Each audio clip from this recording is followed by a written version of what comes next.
Okay, welcome to session 118. We are up to Phase 3, Season 2, Episode 4. Characters are in the Forest of Elfheim, as it's currently known. Probably not going to be known that way much longer, but hey. Well, yes, Forest of Elves, possibly. Or Forest of Dark Things.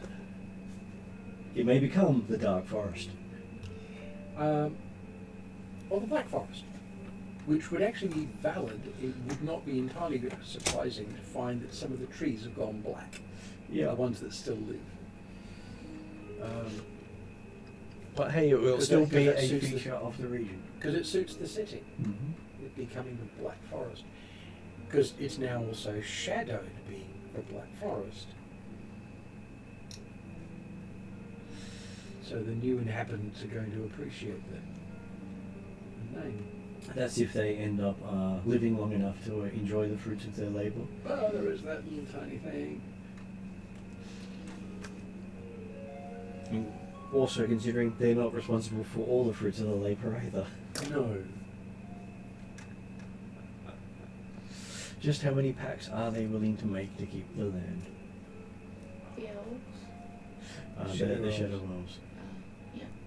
Yes. Okay, so Interesting.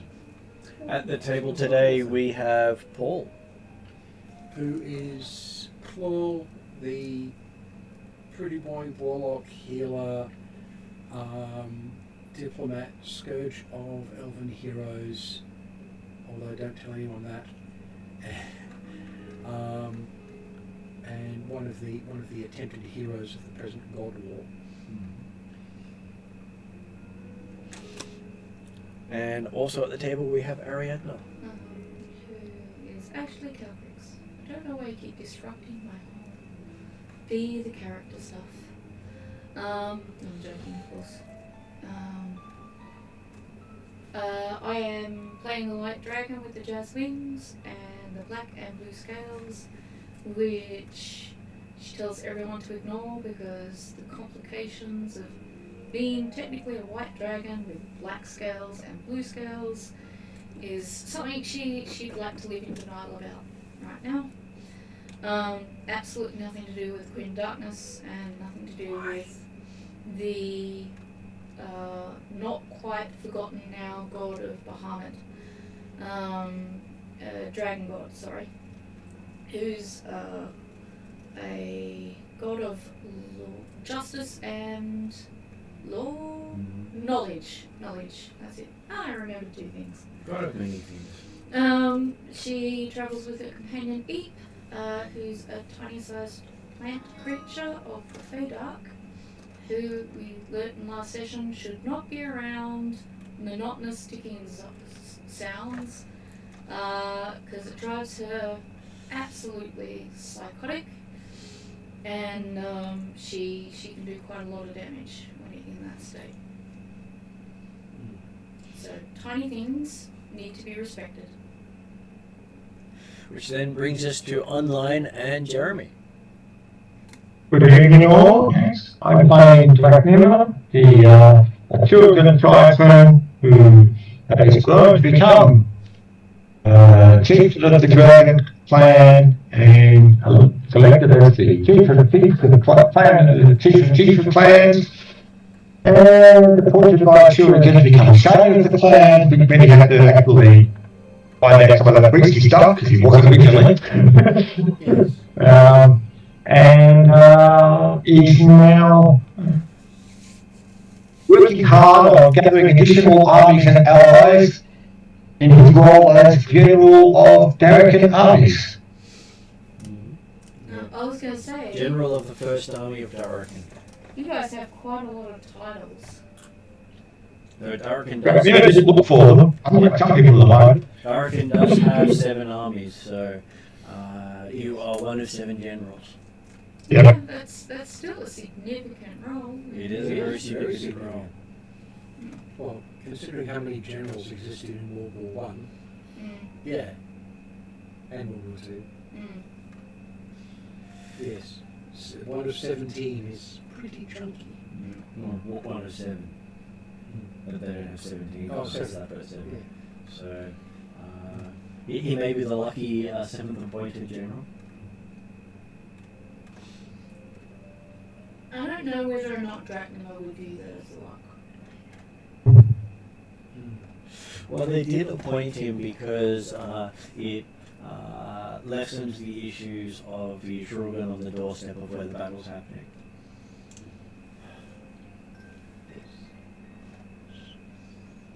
Yes, it was easier to tell the rest of the American army and personnel the idea of, no, the Atruagins fly on our flanks, so we'll put the leader. Yeah, about that. I stress, don't worry about them. No. I'm sure that nightmare won't happen anytime soon. Yeah, Well, not while the Planet King of Kings is busy elsewhere. It makes it hard for the cannot lift the army, so they can get distracted. Okay, so last session you went through the awards of Darkin, managing to hand out quite a few and get some combinations. And you then travelled through the wilds of Darkin, which is not particularly wild, just that it feels that way with all the armies preparing for war. It's not quite the picturesque countryside you're used to. Also, with spring not happening yet, does cause a few problems. 2 months into spring and nothing started growing. yeah. Is that because the primals are not doing anything? That's because the primals have interfered with nature. Yes, them being active is basically screwing a lot of things So we up. need Friday group to move their asses. We do. Is it 2 months already? You started the storyline with the war happening at doing the whole first month of spring. Okay, alright. Yes. With It is, however, very handy that I'm good at doing things like setting up camp. And it now requires magical growth to grow any plants at all. Wow. So people aren't without, just that you now have to decide where you put your magical powers. And all the nature god clerics are busy trying to keep nature working. Yeah, well, that's fair. Because they're worried that the entire bee population of Darkin may die. Also fair. A valid concern. So quite a few of them are busy making flowers grow. Trying to get bees to thrive. Yes. Well, if you starve out the pollination system, Then nothing works and everyone dies. yeah. Why does this sound like reality? Just that it's a lot easier to revive a hive in fantasy than it is in reality. Yes. Especially if you can persuade the spell involved to treat a hive as an entity. At which point you can go around resurrecting them. So after travelling through the wilds of Darkin and seeing how badly some of the fighters were in need of training, you make it into Alfheim, get slightly distracted and off the path, and end up interacting with some of the Not Mad Mage. Calcrix's fault at all. No. She's all Calcrix's fault. She heard the music, she chased after it. Well, if It's not Calcrix's fault. Sorry, it's not Calcrix's fault. It's Calcrix's dice's fault. Yeah. I was going to speaking of which, probably need that dice gel again, but we'll wait until I roll badly. Well, you don't have any dice in there at the moment. So No, I did take them out you did give them a reprieve. For now. for the start of the D&D week. Yes. Okay, so yes, you faced the Fae in the forest, and after that, you set up camp for the night because it had been a long day. And that's where we left the session with you defeating the Fae and sending them back to the Feywild. Which is where they wanted to be anyway, Well, so... yes. And so we pick up this session with being the 9th of the 4th month. And you wake up realizing that the light hasn't really changed since you went to sleep. Well, we're not getting sunrise Yeah. and sunset now. Yeah, we knew the sun was wacky. Though you didn't really notice that the darkness didn't come either. Right. We're kind of getting used to it. Yeah. Well, we're getting used to things being wacky, so this is it's a surprise but not a shock. You have been in Alfheim before. They normally did have magically enhanced lights through the forest. Yeah. The pathway was lit by elven lamps, and that's all gone. The elves are gone, haven't they? Well- they're going, not necessarily gone. Yeah. But there are some things that are basically powered by the trees. So The trees don't have much power anymore. no. And some of them are flat out gone.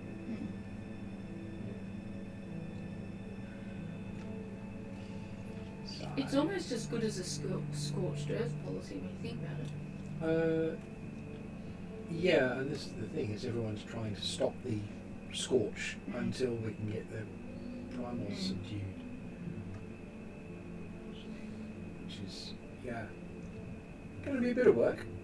Yeah, so you believe you have a couple of days' travel in the forest to get into where you want to go. Yeah. Where is my nations? My Alfheim.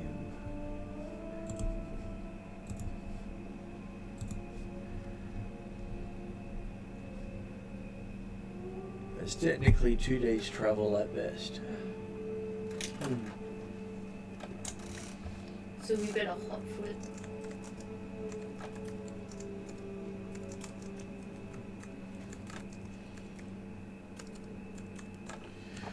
Okay. So as you start moving through the forest, Lowell notices a lot of differences.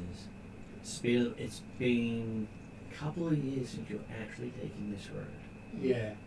And Using teleportation. The mic isn't on the table. Okay. Sorry. I don't know if it needs to be, that but I just realised it's It not. helps. Yeah. And I should move this one away from the speaker.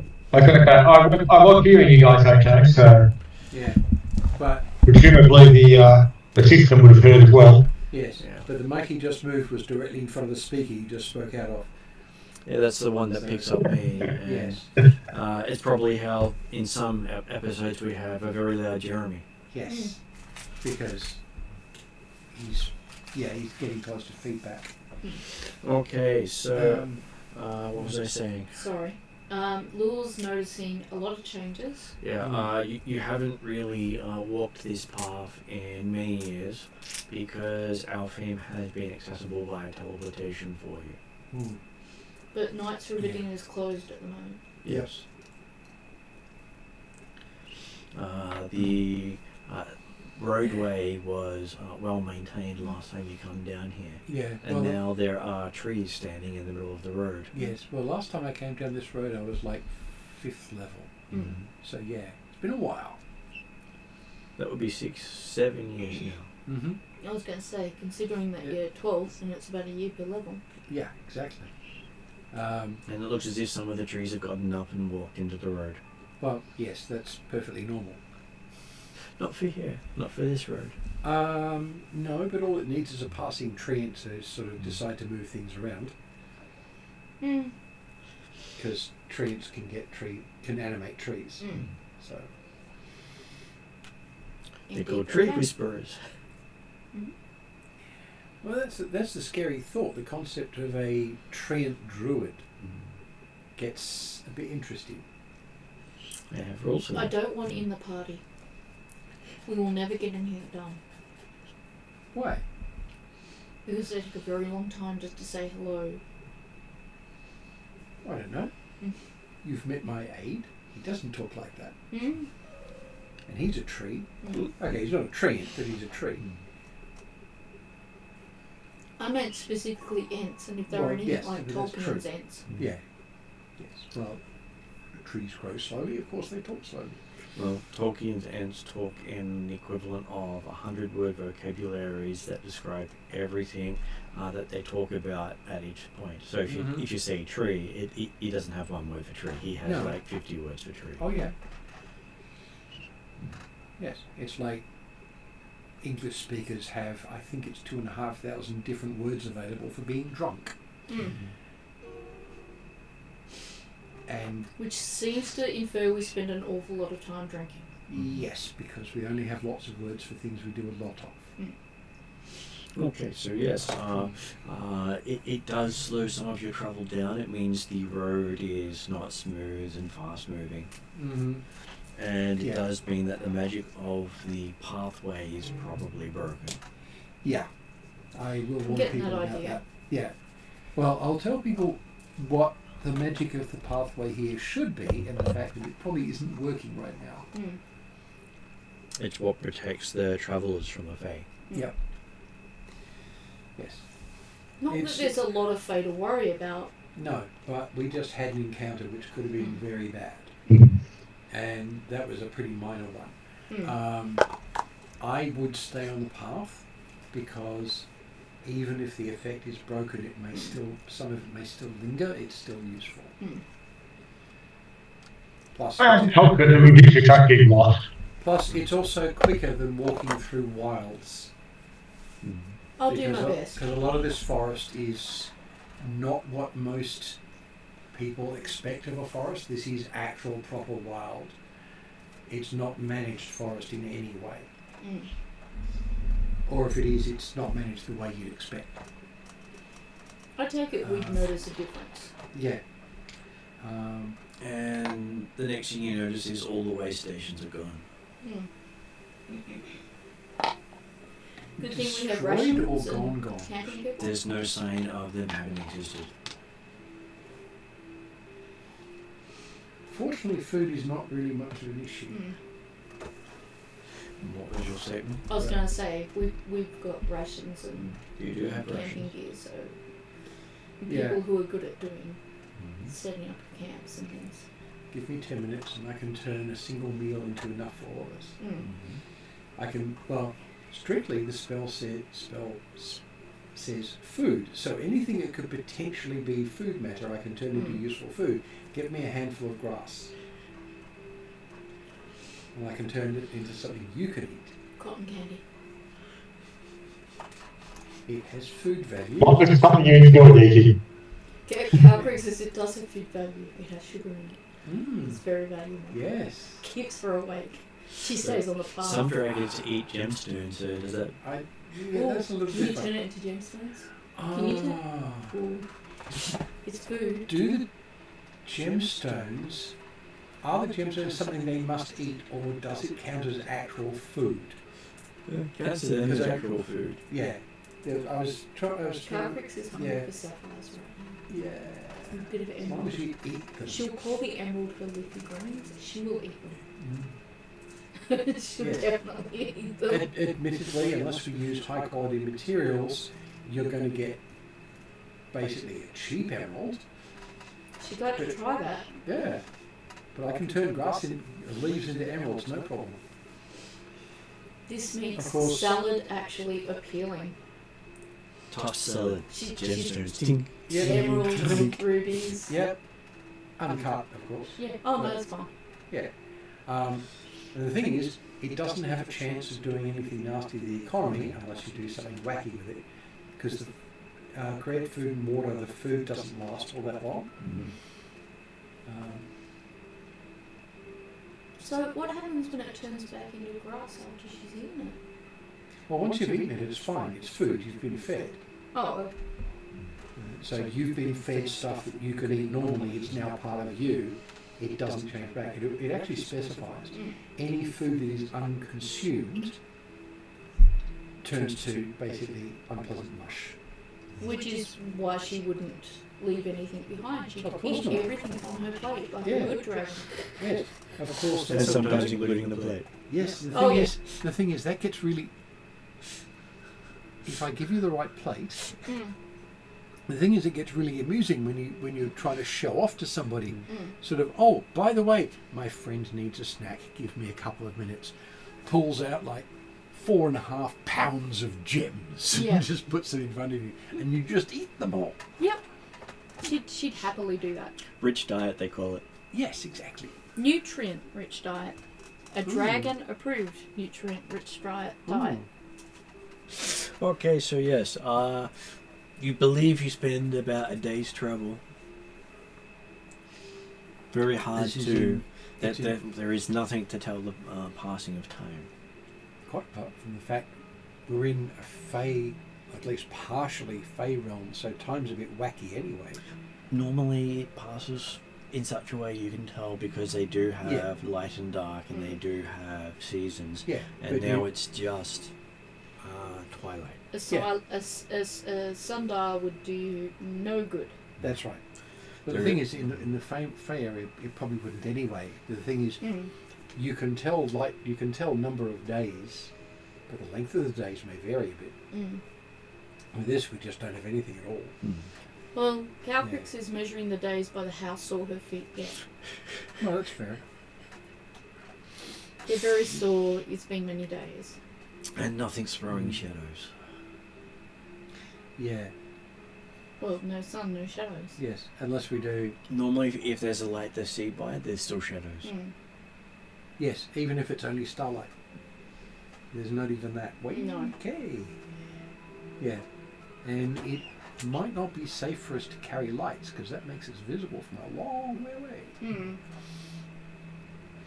I don't think we need to at the moment though, because it's kind of permanently twilight. So we travel for a day. We travel for a day, and that would probably be a good point for a Arcana check.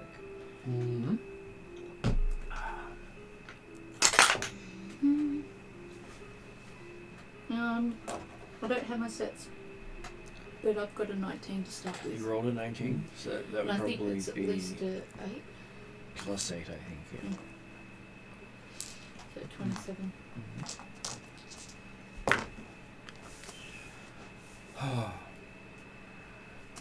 Okay. Oh, 27. Very consistent. It's nice having expertise. Okay, so as you're looking at it, Elfheim normally has borders between the Fae, but isn't actually the Fae. Yeah, but You're thinking that Elfheim may have fallen into the Fae Dark? well, that would explain the odd few things. The border between it and the Fae Dark doesn't seem to exist. Normally, you'd have to go into the bad magic places to enter the Fae Dark. Yeah, now it's spreading. Even though it's not a full descent, it's still bad. But it's a question of whether the Fey Dark is spreading from the areas where it's normally contained, or whether the forest itself has fallen into the Fey Dark. I guess, I'm thinking it might actually be both. Is The dark places are now really dark, and everywhere is now a bit dark. Yeah, because the problem is the whole forest has fallen into the Fey Dark is we're actually coming here to get to a specific location to then try and travel down into the Underdark, aren't we? Yes. Which is not the same as the Fey Dark, but yeah, it may be. But it means that the point being that the location we're looking for may no longer connect.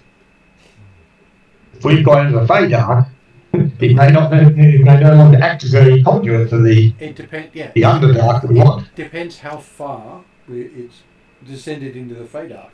All we can do is hope right now. Yep. And the point you realise you've been walking for more than a standard day's walk is when you start feeling the effects of fatigue. Oh. Yeah.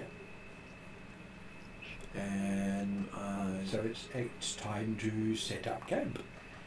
And seeing we've been doing normal camping up to this point, we'll use my the family castle.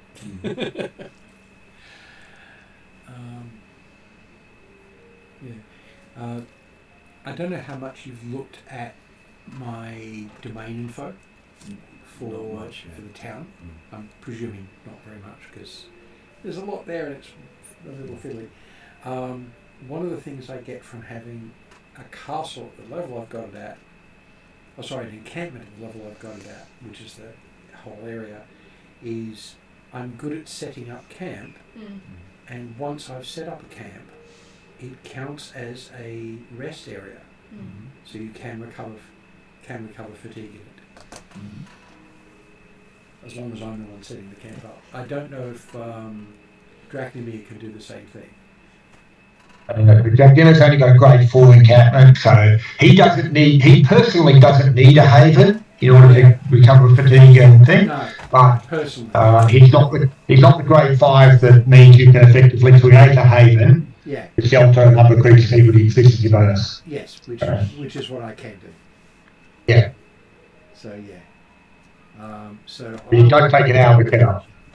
Yeah, but given your background too, you should have enough knowledge to give me a hand doing it. Not that it Absolutely, yes. Yeah, it's just going to make it a bit quicker. There's no roll involved. I think I did actually note out what all the various modifiers are. But I'm not going to go over it right now. Okay. But yeah, I can do campsite things on top of having the castle. So you do the Boy Scout thing. I do so the Boy you're Scout the pretty thing. boy and the Boy Scout. Okay. He's a bit of a Boy Scout anyway, really. He is. This is not a bad thing. Yes. Remember, it only applies, the haven only applies to a number of creatures equal to efficiency bonus. Might cover us at the moment, particularly if you're not requiring a haven. Okay. Yeah, well that's the thing. You don't need it. Our various critters generally don't need it. We do. So you put down your tower. We'll do the tower for this Okay. at this point. So Yes. as you activate it, you hear a very weird noise coming from it. Was that it? Sure. It meows at you as it opens up and seems to fold out, and then there's a crushing sound of trees as you see it extend out into what appears to be a very fantastical viewing castle. So the magic is warped because everything's warped here. Yeah. What was the sound though? Look inside. Look inside, apparently it is fully staffed. So it's a full castle.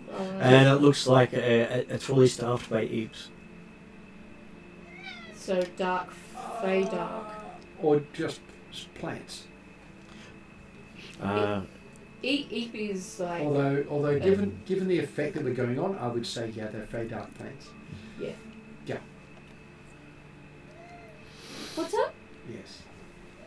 Yeah. Though they are of various shapes and sizes. Mm-hmm. Still Eeps though. Yes. Do we dare use this? It's your castle. It is mine. I believe you should go in first. Yeah, well, that's true. You didn't answer my question, however. I'm not sure how it works.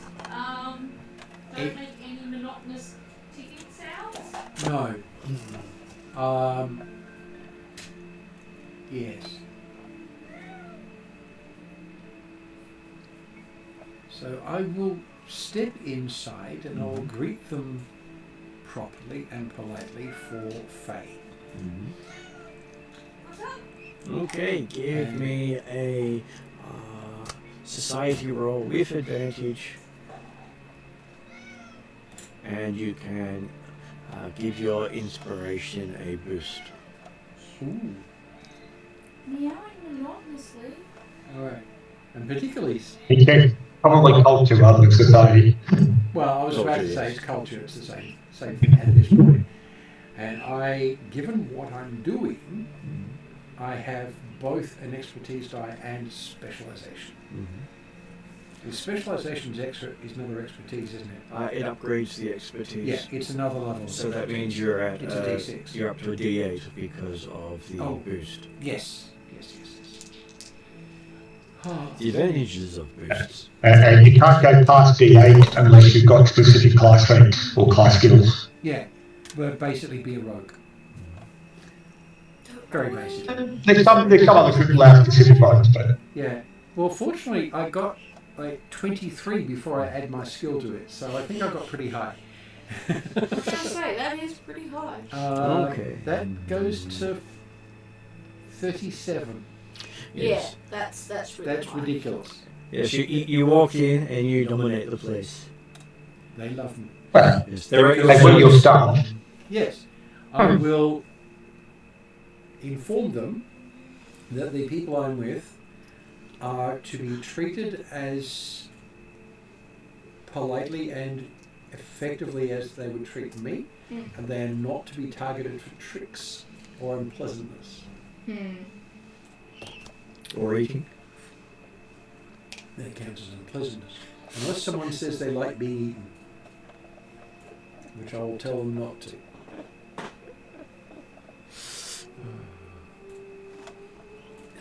He basically has a lot of friends to play with. And you do feel as if you're in an elaborate castle once you cross the threshold. If my castle stayed like this, it would be cool.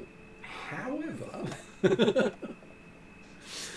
You doubt it will appear the same every time it works. and won't appear like this outside. But it's cool, nevertheless, right now. I explore my castle.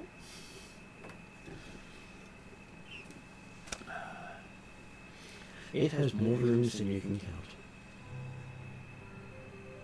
Actually, what I should do is go to the kitchen and find out if there's anything for the staff to cook. Okay, they seem to have a banquet ready in the kitchen. Excellent. Of course, the first door you open is the kitchen. Of course, because that's what I need right now. Which is why you can't count the number of rooms, because whichever door you go into is what you need at the time. If I think about it properly, I can actually do it by saying the next one. Once I get to a room I've been to before, then I've counted them all. But that's just silly. How many bedrooms are there? How many dining rooms? How many kitchens? As many as we need. Rebecca, okay, you say the next one. The next one. The next room. Until they're all done. It's easy enough. Yes, but if you walk backwards, the rooms change. Of course. I know, but if all I'm doing is counting them, Yeah. and right up to the point there is no next one, because I've already done them all, I will count them. But I'm not going to, because it's time for food, and that would take far too freaking long. Okay, so yes, you will actually have a list. I'm going to order them, request them, tell them to serve it in the dining room. Glancing at it, you don't recognize any of the foods.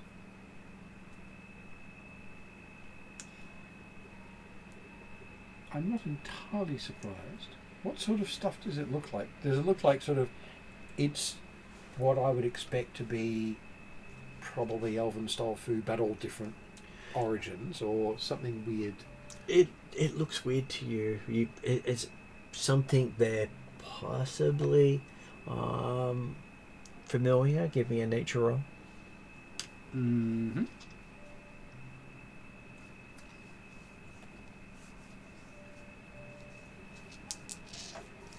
Oh, I've got a specialisation, Fey. How useful. Yep, that will work here. I have all the good stuff for this. What's my skill roll could have been better, but hey, 22. Okay, looking at it, it appears to be all made up of various sentient humanoids. Whether it actually is that or not remains to be seen, but it has the appearance of it. You'd ask whether they could eat the guests. Yeah, no. I will ask them. I will ask the staff. Mm-hmm. Is the origin of this food what it looks like? The response is they chose poorly. So the answer is yes. They don't actually say yes or no. Mm. Because they're Fae, they can't say yes or no. Yes. They've got to answer funny. Yes. Well, they've got to answer interestingly.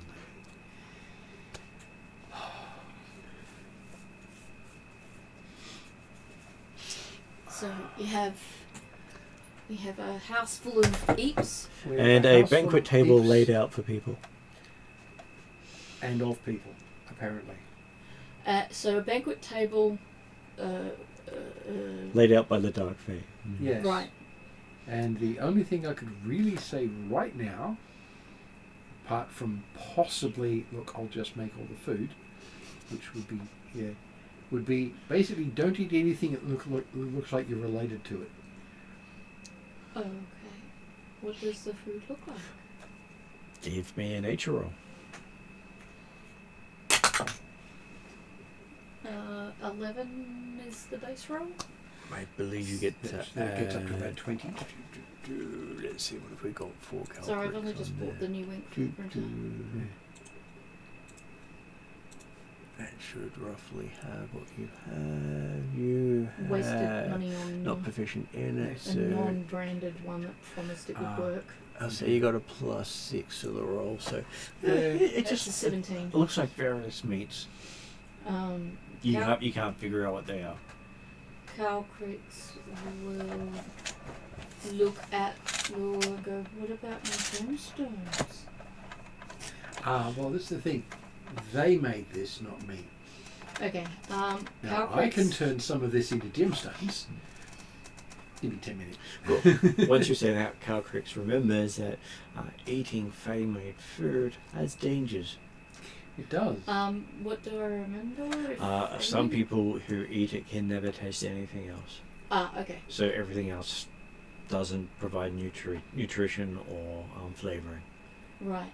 Can Calcrix think of a diplomatic way to offer that they eat their food and Calcrix will eat her food? Sure, that would be a cultural. Maybe you should persuade me to ask them. Oh, 19. So It's not bad. It's a good should start. be okay. I like But Dracula's avatar. the Dark Fae in the castle appear to be staff of the castle rather than guests, do they not? They do, yes. Yeah. Yeah. So yes. But they have prepared this food for them to eat. Depends on how Not for the much people. does my roll. Yes, so that they don't seem to be offended by your choices. So she will, if it's magnanimously allowed, say you have worked so hard in maintaining this castle. I would like for you all to partake of this food you've worked so hard to prepare. I'm a dragon, so I eat gemstones, which I already have prepared for me by my good friend Lul. So we will eat. I will eat the gemstones and eat with you, but not of your food. They appear to look at Drachnamar at that point. Is Drachnamar going to eat gemstones? Well, no, more importantly, Drachnamar recognised the nature of the food, did he? Well, that will have reminded me, and I'm going to. Yeah, probably a good idea if we let the staff eat what they've prepared. Sorry. It's beautifully presented, but I should have preempted that with, you guys probably shouldn't have eaten, and I said it in my head. Yeah.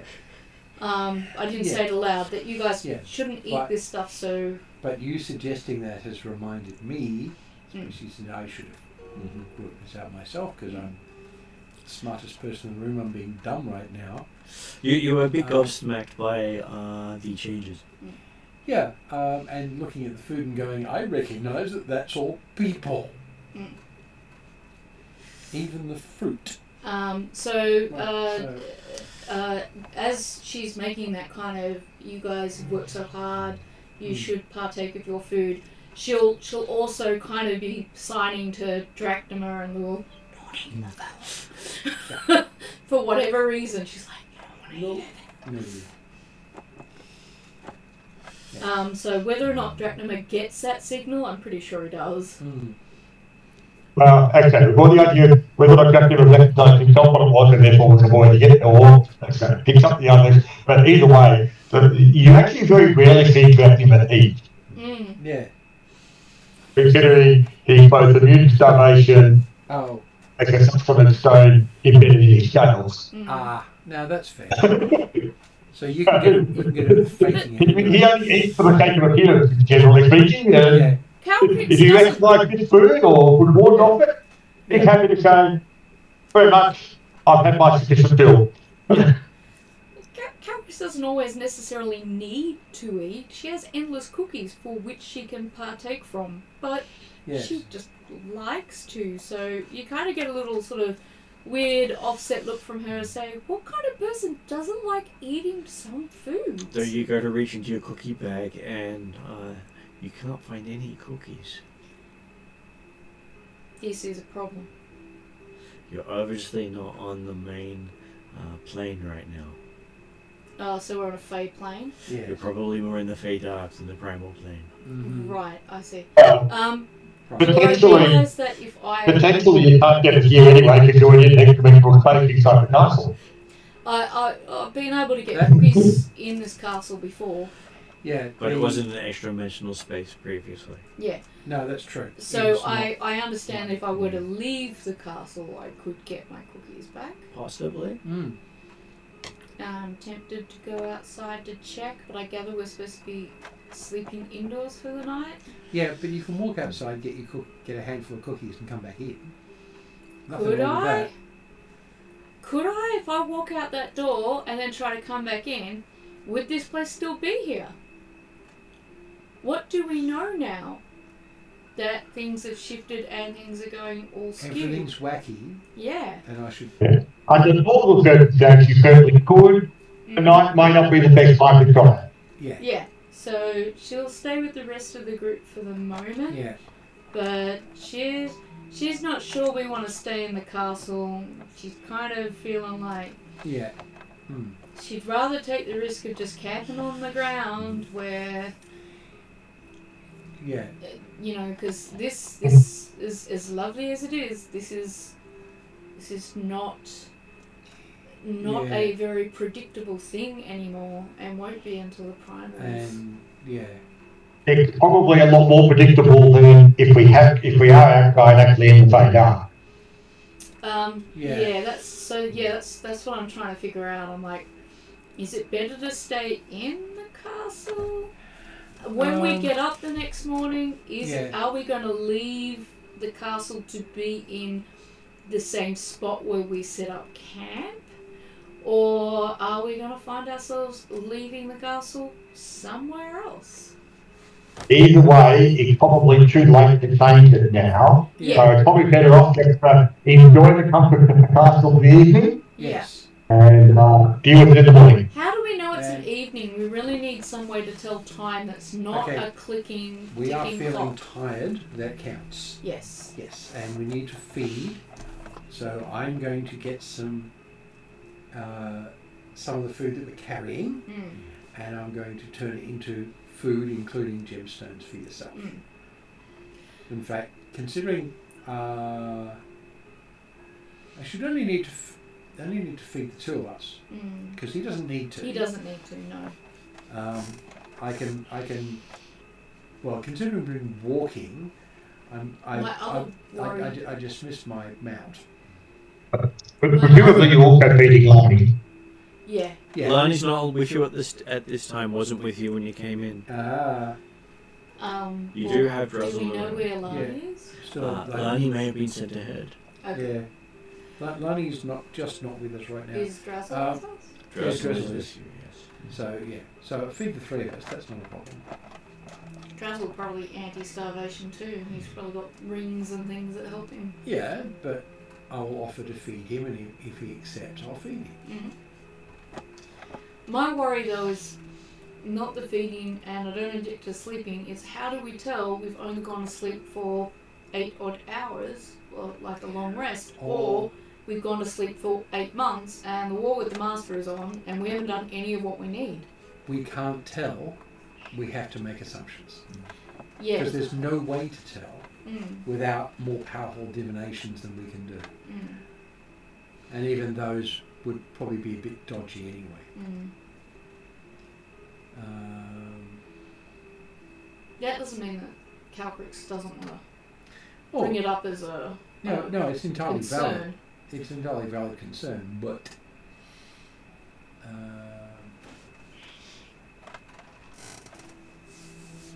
yeah. And the interesting thing is the wording of create food and water implies that if I get some of the food that's on the table and do create food and water on it for us, it's no longer feed our food. Sort of implies. I presume we don't. But you still know that it was made from sentient people. Well, that is that little tiny thing, which is why I'm not going to do it.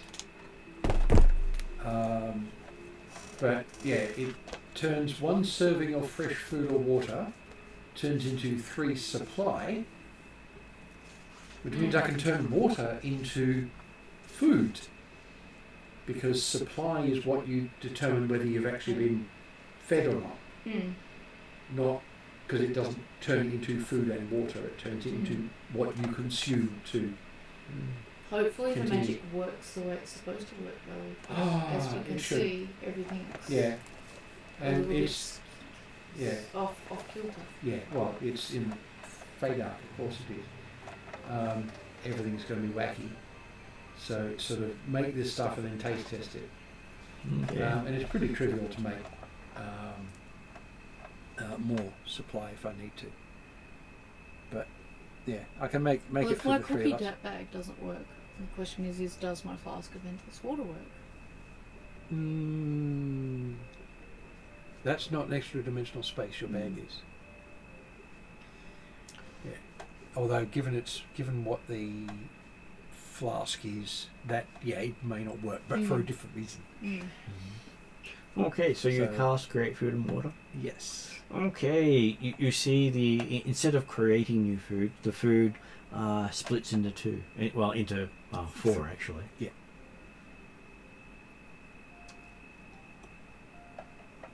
Okay. And a So moment same later, amount? each one splits into 4. Yeah. Magic's not How going to do what you often think it's does going this to do. happen? Because it's not going to take very often to fill the castle up. Well, about every minute it How seems long to does the spell split. last for? It's instant. It's a one shot. I suggest How you do put you that into stop? another room. I have no idea. Well, I've got to spell magic. Give me 10 minutes. Actually, Yep. I think I might have it as an actual learned spell. I was going to say, do you have a minute version of it? Because this thing's splitting into 2 every minute. I know. 10 minutes going to be a lot of food. Yes, I know. 2 to the 10 worth. Calcrix kind of looks at it very doubtfully and is like, she's not hungry right now. Kind of do without this. Well, think of it like Mickey Mouse making the brooms. The brooms, yeah. Yes. She's basically just kind of going, well, I need to have this rest. I'm gonna go to the nearest corner, curl up into a little ball, and sleep. That's fair.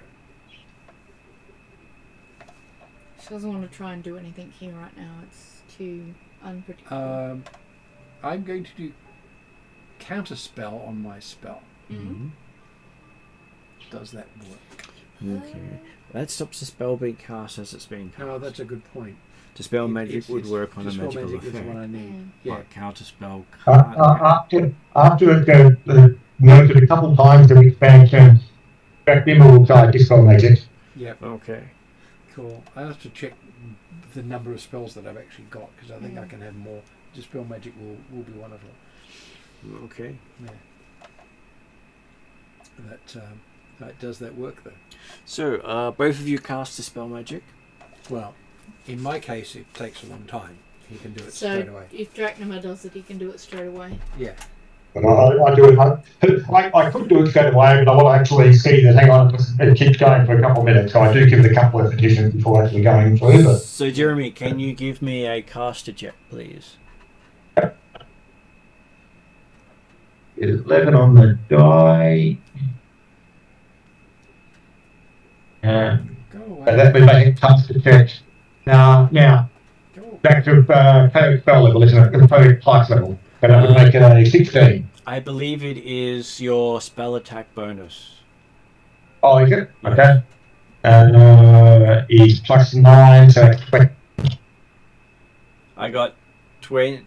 I got part of that. Could you repeat the number? Right? I rolled an 11, plus 9 spell attack, makes 20. Okay. So yes, you cast this spell as it starts to split again, and you now find yourself with about. If it's 2 to the 10, that's 1,000. Well, he doesn't have to spend a minute casting it. No, that's true. So it could be.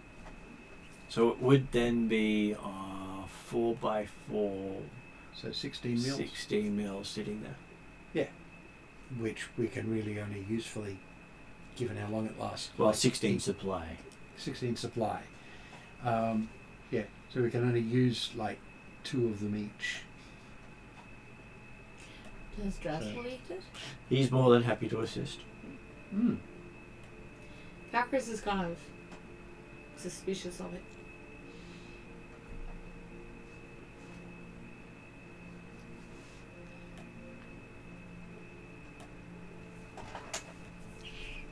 Let me double check the details on it, but we should be okay. Though from Llewell's perspective, that could technically be the Fey Dark helping. Because it's not malicious, because you wanted to create more supply. Helpful when it's being unhelpful? That is what Fey Dark are known that's for. what the Fey Dark is.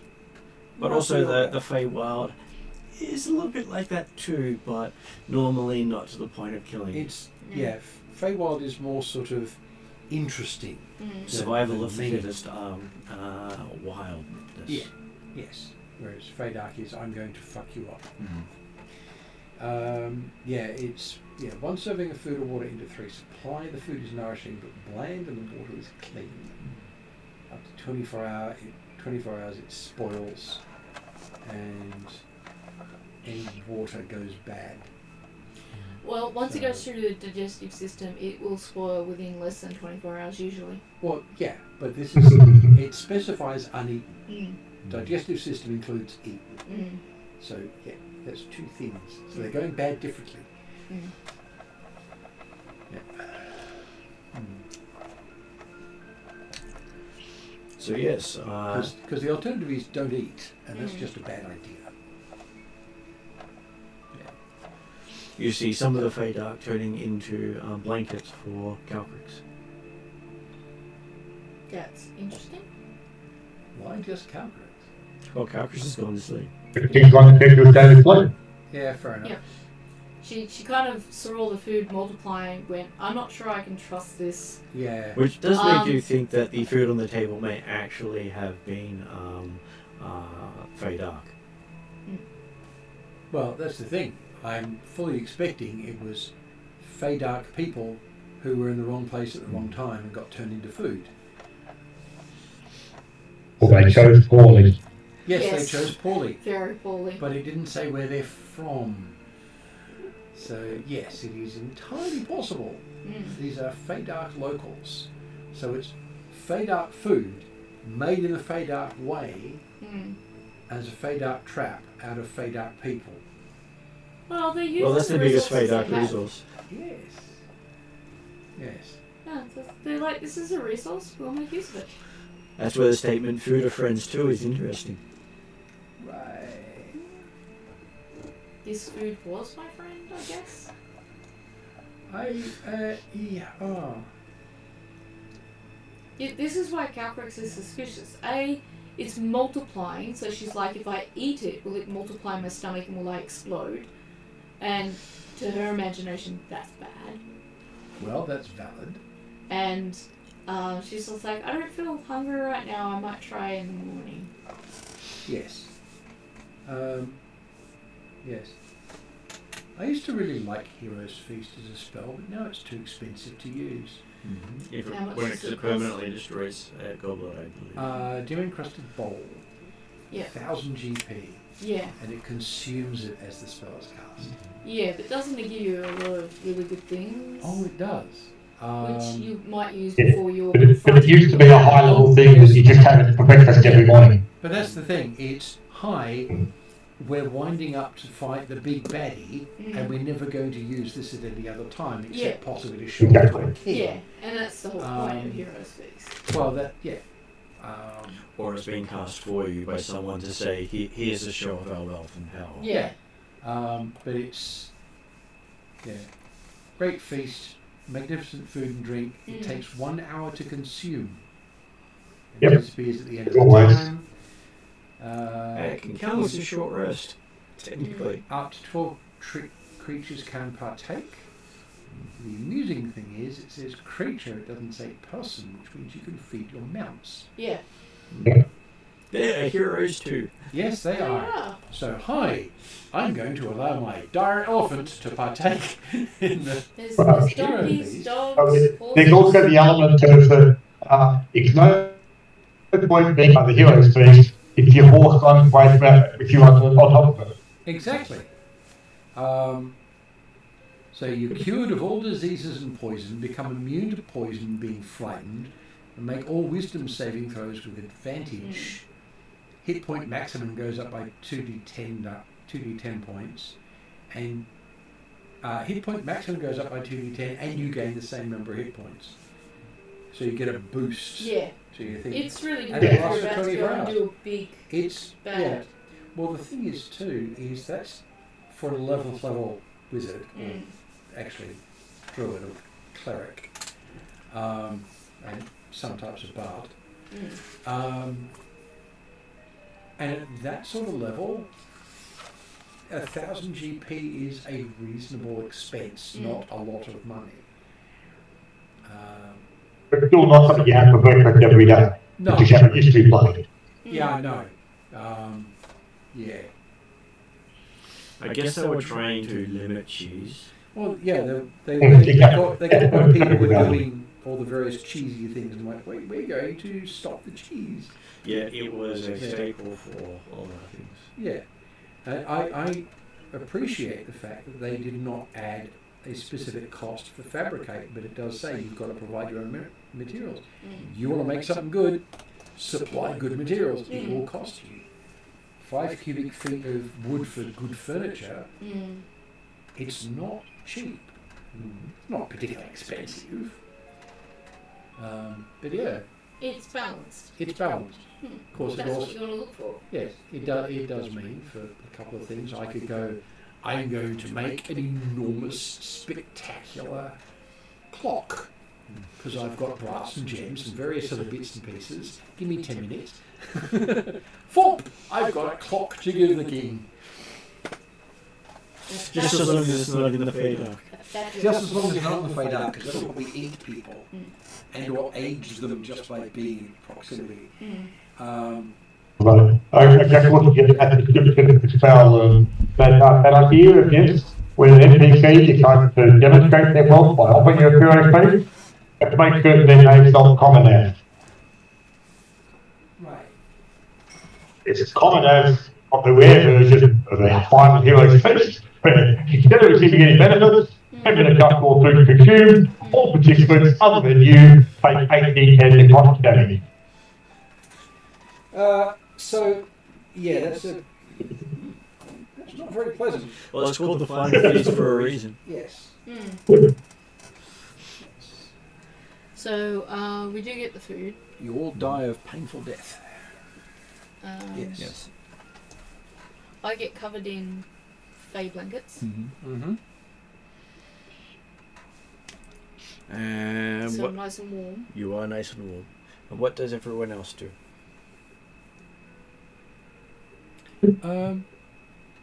I will sleep on one of the beds. Actually, given the way this thing goes, I'm going to end up in the main bedroom by walking through that door over there. Because you intend to Right sleep from in the the dining room. bed, and Yes. that's what happens in this place. Yes. Well, in fact, if I go, I'm sleeping in my bed, Mm. it's going to be the master bedroom. Mm. Fair enough. Of course, any bed that you claim is your own is your bed. Well, yes. But this is my... And, well, actually, and as you walk this in is there, any of them. you see that the bed is identical to the one in your domain. Mm. Sigh. I don't know. This is what It you'd seems- expect. Well, it's noticeable. I made the headpiece. But you kind of you've got this castle and Yeah. things. You want the home comforts there. So Yes. this The is room doesn't look the same, but the No, bed is identical. The bed is, yeah. It's Because the thinking of my bed. Mm. Because the Fae basically works. The Fae Wild, both of them, basically works on wishes. Mm. Like a lot of... So you've got to be careful not to make any here. Desires it also plays havoc with. Yeah, that's Well, you got to yeah. kind of. desire is an expressed wish. So, yeah. It's almost to the extent of it's a good idea to make a will check once a day to sort of, I'm going to think of mundane things and what we need, not what we want. Marshmallow Man. Yeah. I don't know if we want Marshmallow Man. He may defeat the Master, but he almost also may defeat us. Yeah. Or he may work with the master. Mm. The master may just take him over. Okay, so yes. So, yeah. Yeah, so I'll Dracula will carry out his normal devotional rituals at the end of the day and Yeah. then take his rest. Okay, so by the end of Drachnamar going through all these chores, Llewell and Calcrix wake up having fully rested. Mm. Mm-hmm. Yes. And Drachnamar hasn't?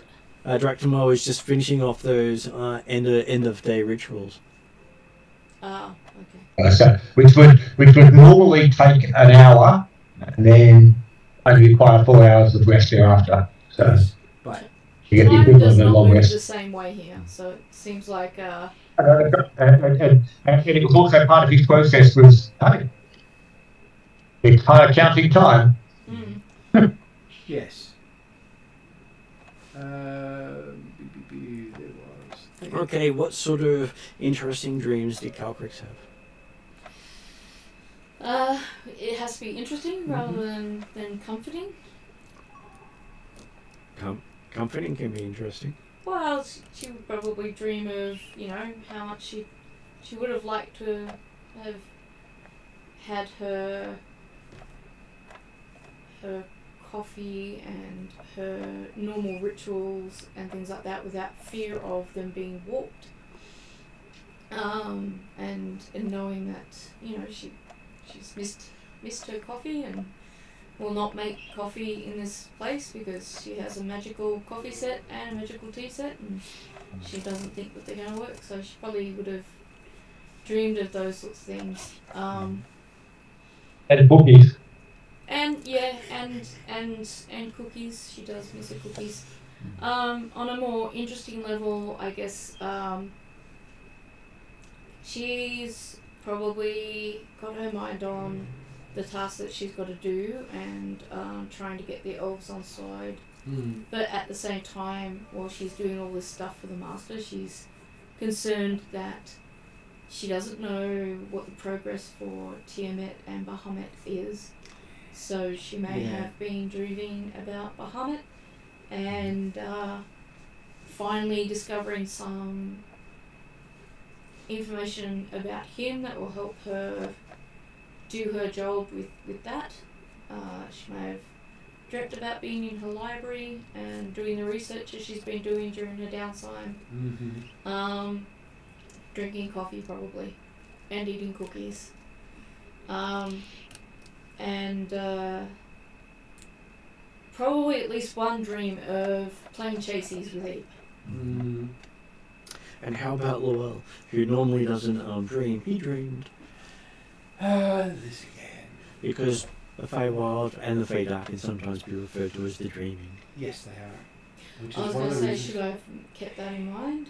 No, that's okay. Yeah, they're called the dreaming because desires can affect the place. It's like a dream role. It always is. Well, she greatly misses home at the moment, so that'd be kind of...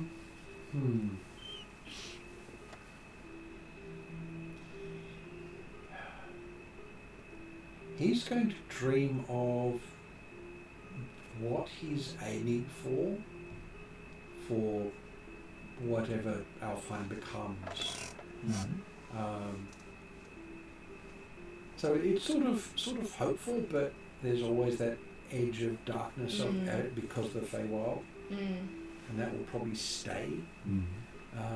Plus, he's got a good idea what some of the effects of the Shadow Elves and the Shadow Elf realm is going to have on the surface. So that's going to be included as well. So it's going to be hopeful, but yeah, there's darkness to it. Sounds like the right tone for the dreams. Yeah. I was going to say, I thought of it too late, but she's probably dreaming of talking to the dinosaurs. Yeah. Because that's something that she's got to do in the Friday group. And Yeah. So there'll be at least a tea or coffee ceremony with like every kind of dinosaur you can imagine, and hoping they don't eat her. And what would Drachnamar have been thinking about while he was preparing for his rituals? Preparing and doing his rituals. Obviously, good and appropriate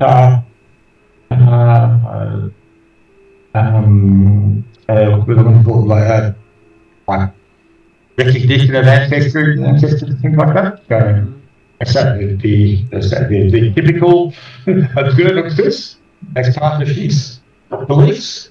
So okay. T-Rex drinking. Yeah, like I said, because like I said, he wasn't expecting it to be anything particularly special this evening or unusual, so it would have been a standard, the standard sort of ritual processes. Okay, so Like it's literally the devotion principle for the cleric of rule of ritual. You make formal religious observances and perform ritual timekeeping. Yes. Sorry, it took me a little time to warm up to the idea of putting on the spot and trying to... So it will be very specifically the same thing. It happens every time. Okay, so what wakes Luel and Calcrix up is the fact that they feel themselves flung from the beds, landing on the ground next to Drachnamar as the box collapses in upon itself. Your castle? Yes. He's gone back to basically a thing on a necklace. Your little amulet. Okay. Normally it doesn't do that until you leave. No, normally you have to walk outside and then shut it down, and anything still inside gets thrown I out. guess it thinks we overslept. Yeah. Calcrix is still giggling inside about the T-Rex with the long-handled T thing, so she's kind of okay with this. You're going to get a ladle and call it tea mug, aren't you? Maybe. She's thinking about it. And then hand it to Car. T-Rexes deserve to have tea too, despite the impediments of their arms. Yes, I'm just thinking of you giving that to a major god as a present. She will. She'll carve it herself. She's got carving skills. She learned them from. In which case, it would probably be an appropriate gift for the god, as you've thought about it. You've thought about it. You've done the work yourself. You've spent time and effort. It's better than, I bought this in a joke shop and I thought of you. Yeah, no. Don't think they'd sell that kind of thing in a joke shop. Particularly not to, especially since the size of one, you need an actual T-Rex sized one. Yeah, the dimensions is what I was going to say. She's going to have to really work hard on the dimensions. It's going to look like a two-handed club. So you once with hollow head. Once you sit up, you see that there are what appear to be lights heading off deeper into the forest. Are these at regular intervals? Fey lights? Or just like... Okay. Well, elven lights are all fey lights. Yeah, well... No, but I mean, is this like dancing lights? They don't seem to be or moving. are these static lights? So it's a line of lights leading off in the like forest. A path, light in a pathway. Ah, yeah. I think someone's saying go this way. I think you probably should. Does Dragomir look like he's exhausted? No, he looks like he has had a full night's sleep. Right. Does he feel that way? Probably not, but he looks like it. Yeah. Dragomir always looks like it, right? Well, he is an aged Atruaghin, so very hard to tell if he looks tired or not. Does he need a nana? He's ready to go on. Right. He's always ready to go on. Yes. Exactly. Yes. Yes. If it comes to it, by the way, I can do the restoration at 5th level and remove a level of fatigue. But okay, so money, so. as you're gonna follow the lights. Yeah, but with. Do the lights appear to be following the path that we thought we were following previously, or are they leading elsewhere? They do. Of course, given the Feywild, this now may be the only valid path. Okay, so as you get closer to the light, you see. It feels like they're going the same way. Hard to tell, but you think you are. Yeah. As you get closer to the light, it seems to be some sort of shop. A shop. A shop. Just sitting there in the middle of the forest. Yep. What fun! It's a shop. What kind of shop? Seems to be a coffee shop. Oh, okay. So obviously, someone heard about you. Dream or influencing the dreams were recognised. Or Eep had a dream. Eep is pretty addicted to coffee nowadays, so if she doesn't get her fix, Calcrix notices she gets poked, basically. And we haven't had breakfast yet, which means no coffee yet. Yeah. This may be all Eeps. And looking at it, as you get closer, you recognise it has the symbology of Llewell's boil on it. The Wells Boil. That's the name B-O-Y-L-E. It's the name for my collection of your magical collection gear. of things. Yeah. How does a shop fit in? How quick to make any comments? Like the idea of, I was dreaming about coffee last night. Calcrix is definitely going to say, I dreamed about coffee, and then she'll kind of look up towards Eep on her horn and go, this isn't something your friends have done, is it? Eep goes, death to the infidels! Can't remember if that's not useful. It's usually death to the infidels is... Yeah. Does she get a feeling if that's a positive or a negative? Either or Eep doesn't know. Ah, okay. That's definitely possible. It's highly likely Eep has no idea. Does Calcrix get a feeling for if this is related to her dream, or does she pick up that it's You were dreaming of coffee. She's like, I was dreaming about coffee. Can the Fey Dark bring stuff from your dreams into the real thingy? Yes. You still don't want to consume it. I was going to say, does this mean this coffee's just as undrinkable as the food? And as you get closer, you see it's starved by, run by Atruaghin people. In full battle gear. Drachnima's battle people. gear. Yes. All wearing Llewell's Bile symbols. I was going to say, did you recognise the clan?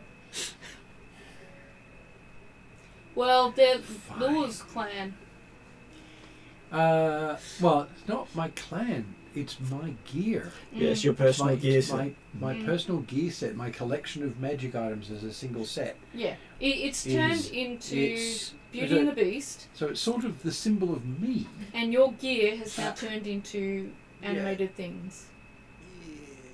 But animated people as well as animated shop and it's all stuff we can't consume safely. We're gonna have to. Well, Drachnimir might want to talk to them because they're his people. Well, that's what I was asking was the fact that do I recognise the clan and therefore recognise that they are actually Yes. Atruaghin or the Fey Dark version of Atruaghin? You do recognise them as Clan Llewell. Yeah. Clan i.e. the Fey Dark version of Atruaghin. Yes, exactly right.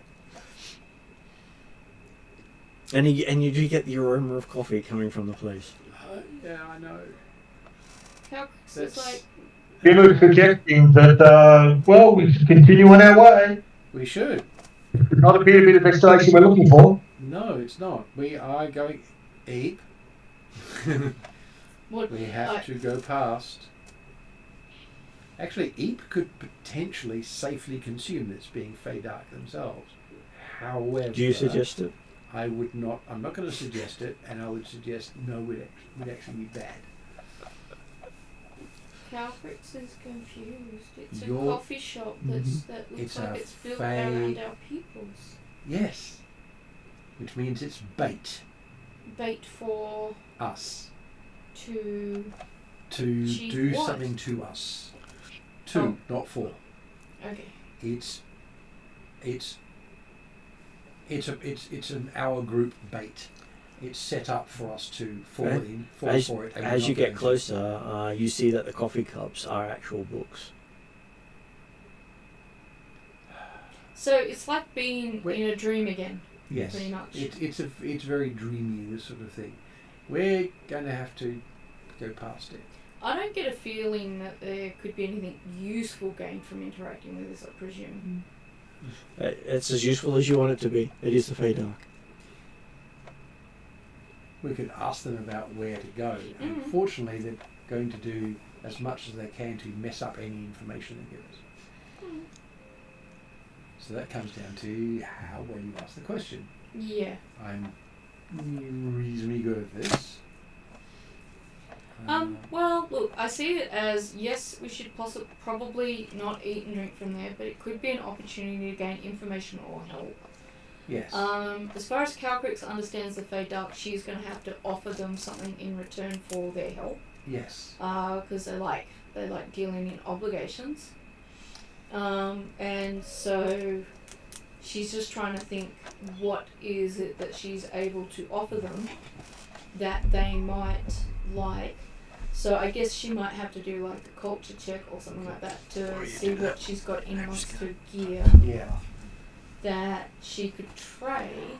Yeah. Because she doesn't want to trade like information or favours or things like that. She wants to trade hard goods. Yes, because information and favours could be, I'm going to ask you a question in a year. Yeah. Yeah. Not deliberately misconstrued. Mm. Yeah. And do her over, like the performance that I offered and was gone, oh yeah, when I asked for it. Yeah, you can do it. Yeah. Yeah, which means it's going to be probably as bad for us as it can get. Yeah. Yeah, that is the problem. Yes. So I have a quick look at my gear to see what Yes. I've got that might be useful to the Fae. I really need to get a lot of one of these.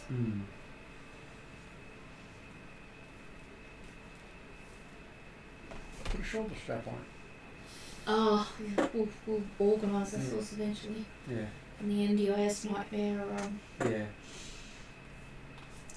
does it ever end actually? Well, once they remove all of the Alrighty. structures So put in place by the LNP. you're happy to yeah, it's going to take years though, unfortunately. Yes. You're happy to try to avoid some questioning. Yeah. Well, I'm happy to sort of present the questions. And if you've got specific questions, I'll present them in a way that is going to be useful. I guess one of our main questions will be, how do we get where we actually want to go? Yes. Because right now,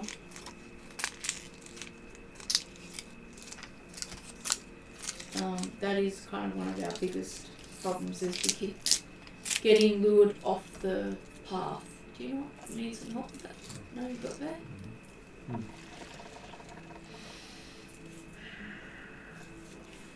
So Martin, I was gonna look at trading something hard item. Yes. No promises. In a world where you can create things with thought, It's got to be something pretty unique. Well, the big thing is, it doesn't even have to be that unique. It has to be something they've not thought about.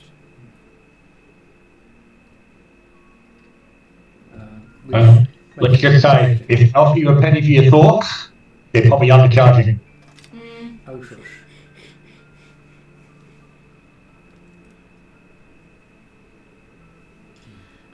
Yeah, so would that be a culture check to see if she knows I'll give you a culture check. what would appeal?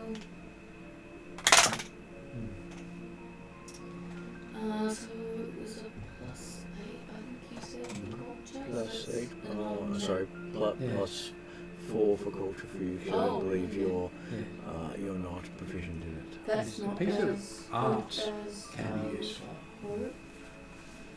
Calcris has got a lot of art though, but I've only got a 16 for the culture, so I might not be very good at figuring that out. So most Fey that you've dealt with deal in experience over objects. Objects has little value to them, which is why they're more than happy to trade on objects for favors. Yes. So she could trade a story though, that she tells Specifically right now. told now and of your choice. Yes. Yeah. Because she does have stories accompanied by pictures that she will show them but not give them to. So dealing with Fae, you'd know that if you gave a story in trade, you would forget the story after you gave it. I see. Because you were literally given the story. But if you perform the story, Like giving someone the name. so you're giving up the performance, not the story. Okay, so I need to perform a story. Yeah, say it as perform a story for you rather than give you a story. Yeah. Yeah. So I need to give up a performance of a story that I will do right now that I choose For you. for them Yeah. in return for specific directions that will get us to Elfheim City as quickly as possible On to... foot travel. Pardon? As foot travel. As foot travel. Through, to get through the Fader. Like, how would you word that question for not having it twisted around on you? I will give Calcrix a wisdom saving throw. Yes. Oh, you can just sit there for now. Well, if Although I may regret that. If you mention what you're actually doing, I can give you a hand at it, so I can give you an assist. The wisdom saving throw, is that something I can? No. No. You can't get an assist on the wisdom saving throw. Yeah. I can on like Oh, culture Hasn't check. actually skill asked check. yet. Okay, yeah. I should have asked you that for the culture Yeah. check. But if you're, but if you're going, I'm going to Alright, formulate turn this over one of my question. tokens. Okay. So if you want to flip a token for me.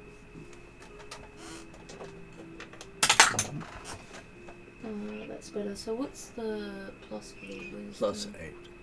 So that's 21. Okay, so as you're debating ways of how to ask them how to get to Elfheim, you can see Elfheim off in the distance. And then you thought about it, therefore you got there. Your desire has made that possible, I We think. just go to Elfheim then? Yes. Okay. We just start walking straight before there. Eep's got her leaves over Calcrix's eyes like blinkers, and they're both like. She's like, I'm going to Elfheim. I'm going to Elfheim. I'm going to Elfheim. Yes. I want to be in Elfheim with my with my 3 accompanying friends and his horse, and all of our companions, and all our of our group, stuff. and all of our stuff. We're all going to Elfheim, Safely and quickly and directly. and directly. That's what we're doing. Okay. So as you're doing that, you hear music accompaniment going behind as you travel. It's not the kind that would drive Eep mad, is it? No, it's not a unchanging rhythm. Okay, as long as it's not dangerous to Eep, I'm all good with that. Well, Fae love music. They just don't love extremely repetitive music. Yes, it's too ordered. And it wasn't like it was repetitive music that attracted Calcrix off the path before. No, but it's too ordered for some of them. It's too boring for other ones. Okay, so next thing you know, as you've been following Calcrix, you find yourself standing in a clearing, and you can see the stars up above. The stars. Okay. Yep. Do we recognise the place? Yes, you can see Elfheim sitting at Elfheim Town, sitting in the centre of Elfheim. Oh, okay. And do we recognise the stars? You do. Cool. As the town has a clearing around it. Yeah. So we're just outside the city gates? Yeah. Probably about 8 miles from the city gates. Is the night crypt invisible? Not from if outside. you get Walls closer, on the way. it's actually outside Elfheim. It's outside the That's city. what it is too. But Well, he- it's at about 8 So, miles yeah. away, so very Yeah. hard to see. If we Yes. can see stars, does that suggest it's time for a rest? Meaning you probably hit nighttime. Not Yeah. sure exactly which nighttime, but you've hit Yes. nighttime. So Calcrix is happy to spend a watch and just camp right here. Yeah. And she's happy You can to... see the shimmering of the forest behind you. Hopefully we've passed through the Fader. So, That's not are you guaranteed. serious about we're stopping? I don't know we should continue much longer. Why not? Yeah. Well, there's no way to tell how long we've actually been moving. Yeah, but if it's apparently 8 miles away, that's only maybe an hour's travel. Is it? Well, 2. But yeah. 4 miles an hour Okay. is a normal walking pace. Okay. Well, I'm happy to continue on to the city and sleep inside the city. Yeah, or in the inn if that's... If That's it's what I'm thinking. Yeah. Yeah. Yeah, no, I'm But happy while to do that. the teleportation circle closed, they may still be able to access Yeah. communications and or Then, have some decent food available. well, given Redrin, he probably does have at least a couple of people that's still there. Hmm. The portal may be So- closed, but it doesn't mean the inn is. Exactly. That's right. It's probably not got a lot of business because most of the people of Alfheim have gone, but Redrin's going to want agents here. But every Knight's Road Inn also has a coffee gnome from Calcrix's Coffee. Yes, it does. And supplies. And it's not going to be Feydark food. They also have I pastries. mean, the point is, if we travel for an hour or two and we realise we're not getting closer, then we look at camping. But Are for you the trying time to, being, yes. Are you trying to make a fat elf? Is that possible? Anything's possible if you try hard enough. Yeah.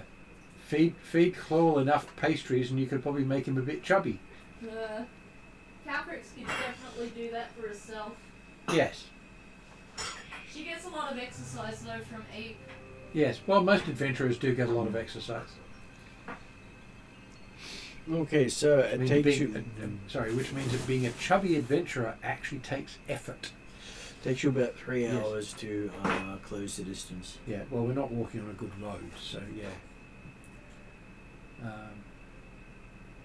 A bit slower than hard ground walking pace is fully expected. And What do we see as we approach it? as you see as you approach it, the city itself doesn't seem to have as many trees in it as you remember.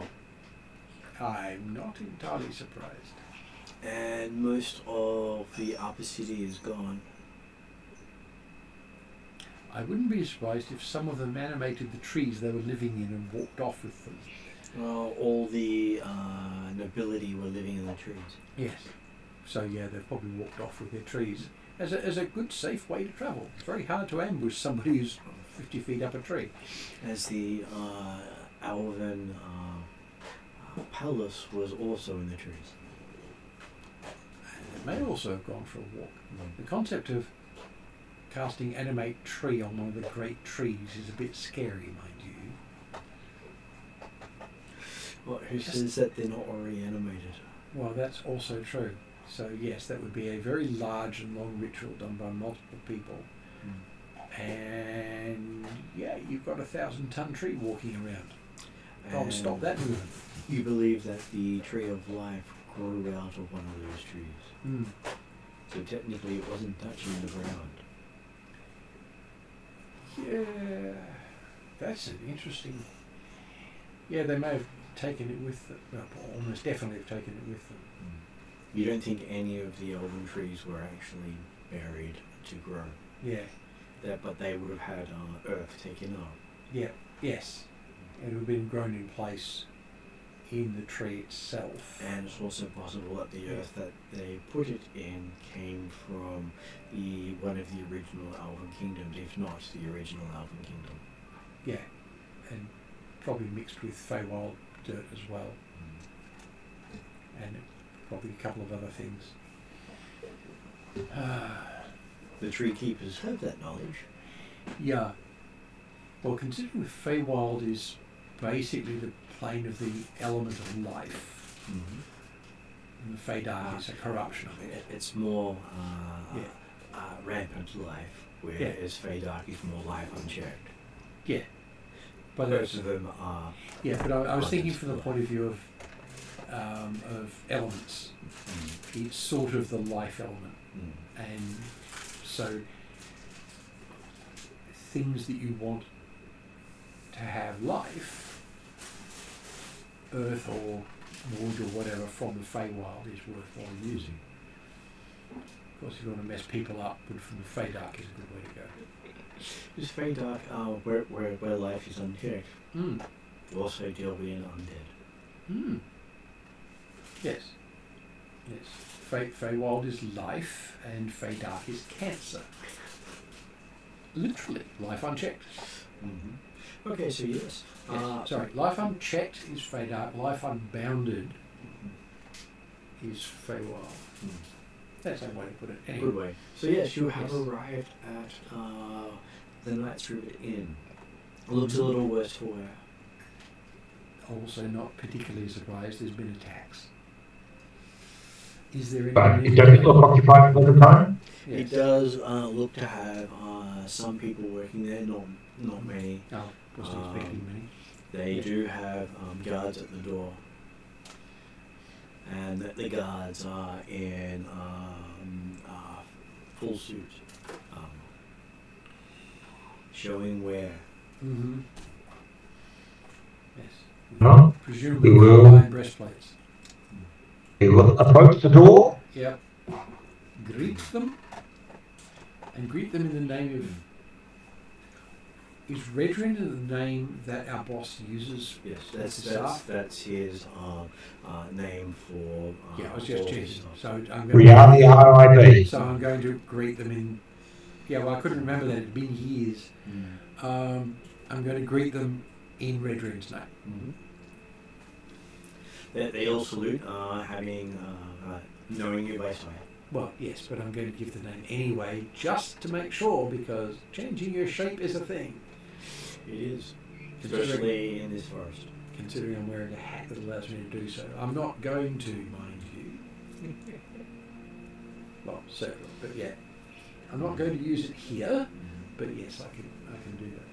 You do see that the basement area seems to have collapsed. Okay. And that's one way to shut down the The teleport. basement was where the circle was, wasn't it? Yes. it is. Thank you. Basement is where you would find the circle.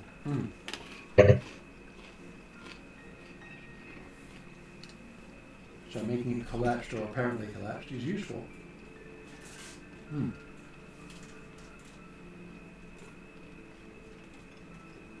Pretty sure these are not diabetic friendly because they don't have artificial sugar in them.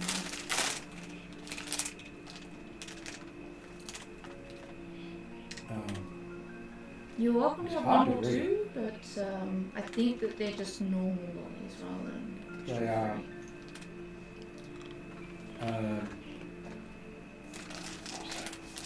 Did you want me to read a number for you? You're going to use magnifier on your... No. Its contrast is the issue. Ah. Sorry, Mum.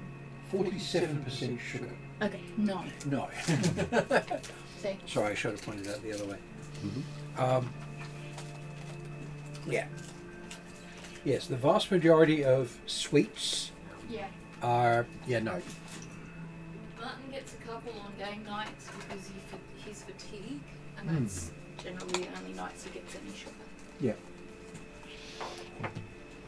Okay, so yes, you are welcomed in. Inside you see the place is a mess. It looks as if the floor is buckled. Oh, Looks no. like it's been in the wars. Calcrick's, is there people there?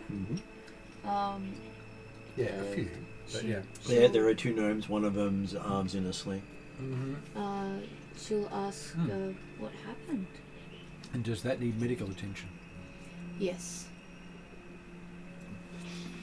He says, possibly. He just doesn't really trust elven healing. Calcrix will say does she recognise the gnomes? Yes, they work the coffee shop here. She'll say you can trust Quill here. I've known him for many years. He's a very good healer, and he's healed me, and he does a very good job. So I think you should probably get some healing done. You look like you're in a pretty bad way. He does say that Lani had a way of bringing the house down. Lani? Oh, what do you mean by that?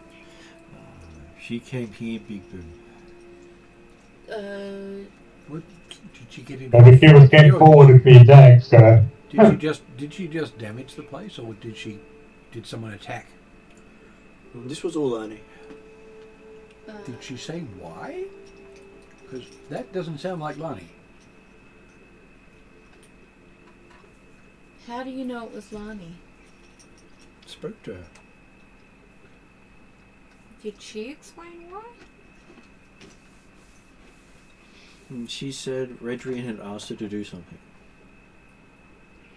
Surely not to injure you guys.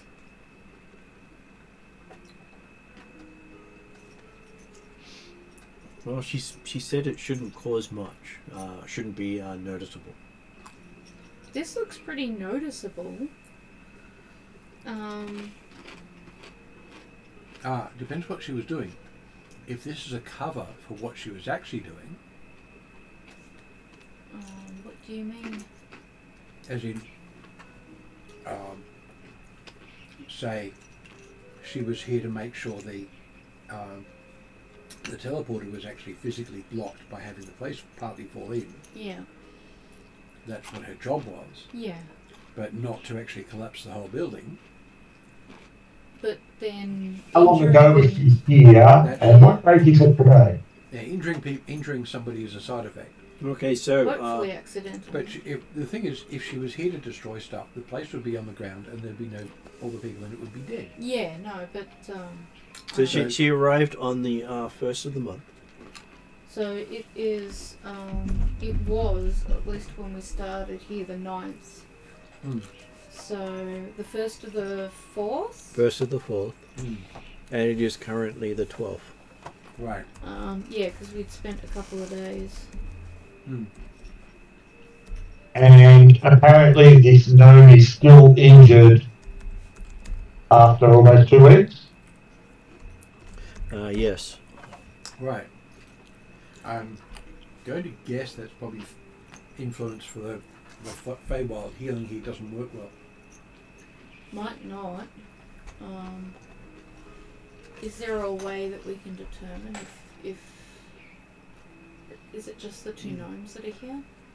There are 2 gnomes, a couple of other people, but the other people are busy doing repair work around the place. So she didn't Did Lani move off after she conducted her business? They haven't seen her since. And she didn't attack you, she just did She went this. in the basement. Yeah. And whatever happened was obviously an accident in terms of hurting the people that are here. One presumes so if they're still alive. Yeah. That would be my guess. This is Lani. If she's going to kill somebody, she's going to kill them. They haven't had a chance. Roll. Well, They haven't had a chance to ask her. She's not been back. Okay. So she just went down into the basement. This happened, and she was gone. And that was 11 days ago. Yeah.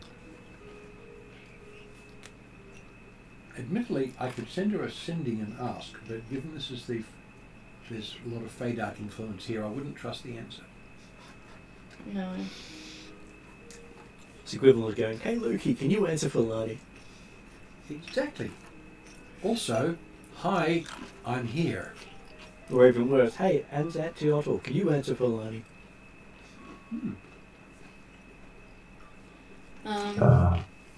So I take it. Have you had any other visitors since Lani's visit? There's been a couple of officials show up asking questions. Right. Like elven officials, like the Elfheim officials? Yes. And what answers were they provided? Accident in the basement, not sure what happened. Which is the truth.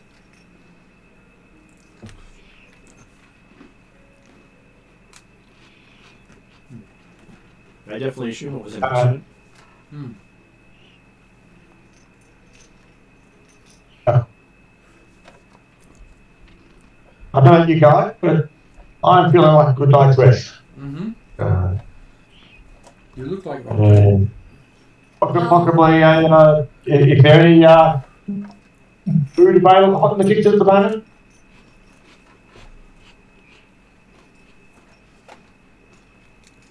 They have a lot of vegetable dishes available. Some of that hot, some of it cold. They don't trust any meat provided by the elves at this point. So they don't trust elves in general at the moment. Well, elves have a great distrust of gnomes. Do we? The elves of Elsendal do. Right. I can't remember why. Gnomes are technologically prone. Oh, yeah. Far more than dwarves. Remember, we're aimed to sit down, partake of a meal, or at least nibble a meal, for the sake of appearances.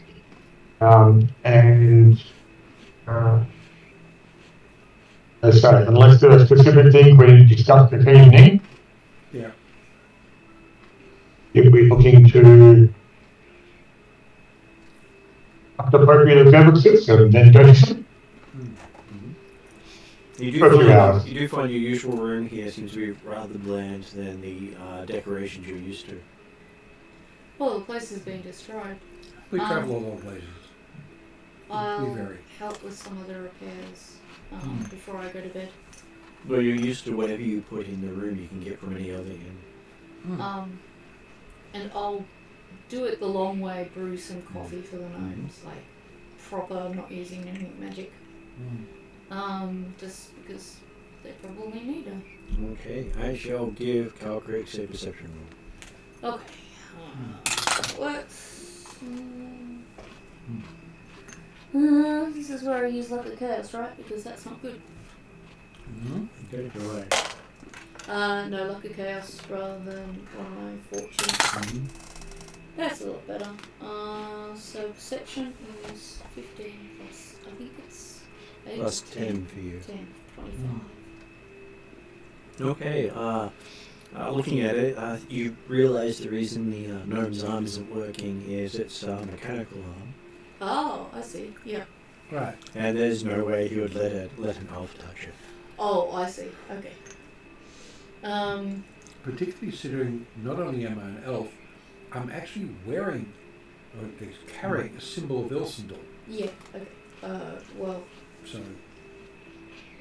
Because Raphael's my patron. Elsendal's still my god. I don't have the skills to fix that up, I presume, so I will still make coffee the old fashioned way. He does say he's repaired what he can of it, but as he's the local mechanic. Yeah, well, you know what they say about mechanics and fixing their own cars. Yes, but if he needs tools that are in the arm to fix the arm, a little difficult. It is technically where his tools sit, because that way it's very hard to find. Yes. And he's never going to forget them. I do have a spell where I can fabricate things, so if there are tools that you need, as long as we've got oh no, wait a minute. We're in the Feywild, we can't do any spells here, can we? Look, let's just have the coffee. Spells don't always work the way you expect. Yes. I will help you repair things, and then I'll go to bed. So if you need a big, strong dragon to help with lifting and moving things, I will do those things. He does the whole rundown of all the things that need repairing using gnomish terminology. Right. Well, I'll be familiar with that. I'll help, yes. Well, anything less is not precise enough for him. Everyone else is going to bed, I'm presuming. Yes. Do you have Gnomish as a language? I do have Gnomish as a language, but I also spent a period in the Faraday group where one of our party had to deal with Gnomish law and going through a Gnomish trial, and therefore we got very familiar with Gnomish lawyers. Yes. And I have a gnome legal team back on my domain.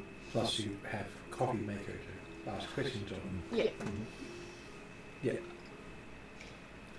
And from what you can gather, he actually damaged his arm while in the middle of doing repairs. Okay. Well, I'll help with any of the heavy lifting, literally, that they need before I head up to bed. Okay, so what did Drachnamar want to do anything in particular himself? Nothing particularly unusual or special. But depending on whether these gnomes work all night or things like that type of stuff. So after he's done his hour of preparation for rituals, I do want to ask one question. he does only take 4 hours of sleep, so he can be up again. So, What early in the morning, or then late in the middle of the night? for him, 4 hours is a long rest. Yeah. If he does his Yeah. rituals. Yeah. So what did you want to ask? We're here to try to talk to some elvish nobles, aren't we? At some point. Yeah. I'll ask when the elvish people came here to ask questions and things. Did they pick up any of what's going on in the city in general? A lot of people in the city are directionless. Mm. So the government's not exactly. He went for a walk. Mm. Well, he would find that extremely hilarious. He would have said less productive than usual, which is a surprise. Mm. Because his version of elvish bureaucracy is gnomes are said to take a long time, but they always get it right. Mm. Yes. However, yeah.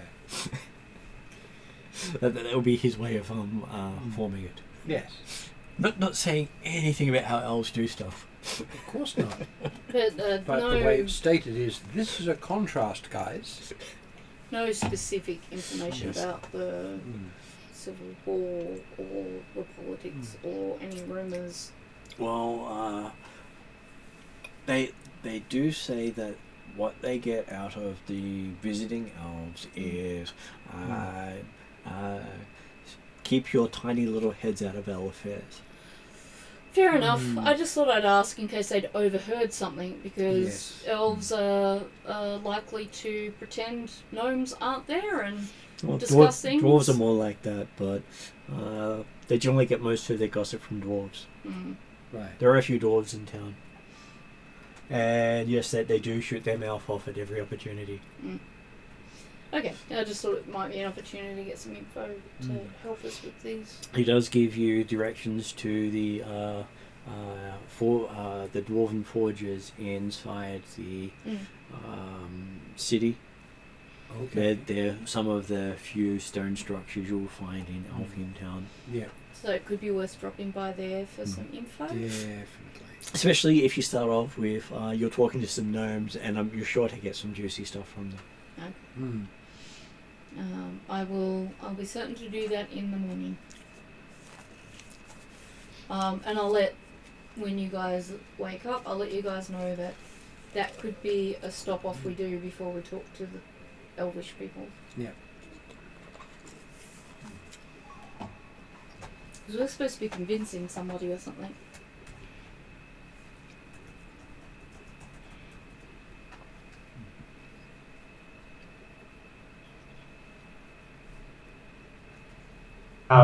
So Martin, in the event that if the gnomes are still up in the middle of the night, then what they normally do, Yeah. Drachnamar can potentially have a chat and talk some about bits and pieces, and quite possibly pull out his tinker's tools and play with the arm if the guy's confident. Does Drachnamar really want to work on a metallic arm? It's going to be Well, useful even if you can. It's not what he'd like to do, but if the guy needs help, Then in which case, Well, then he does gladly accept your help. Mm-hmm.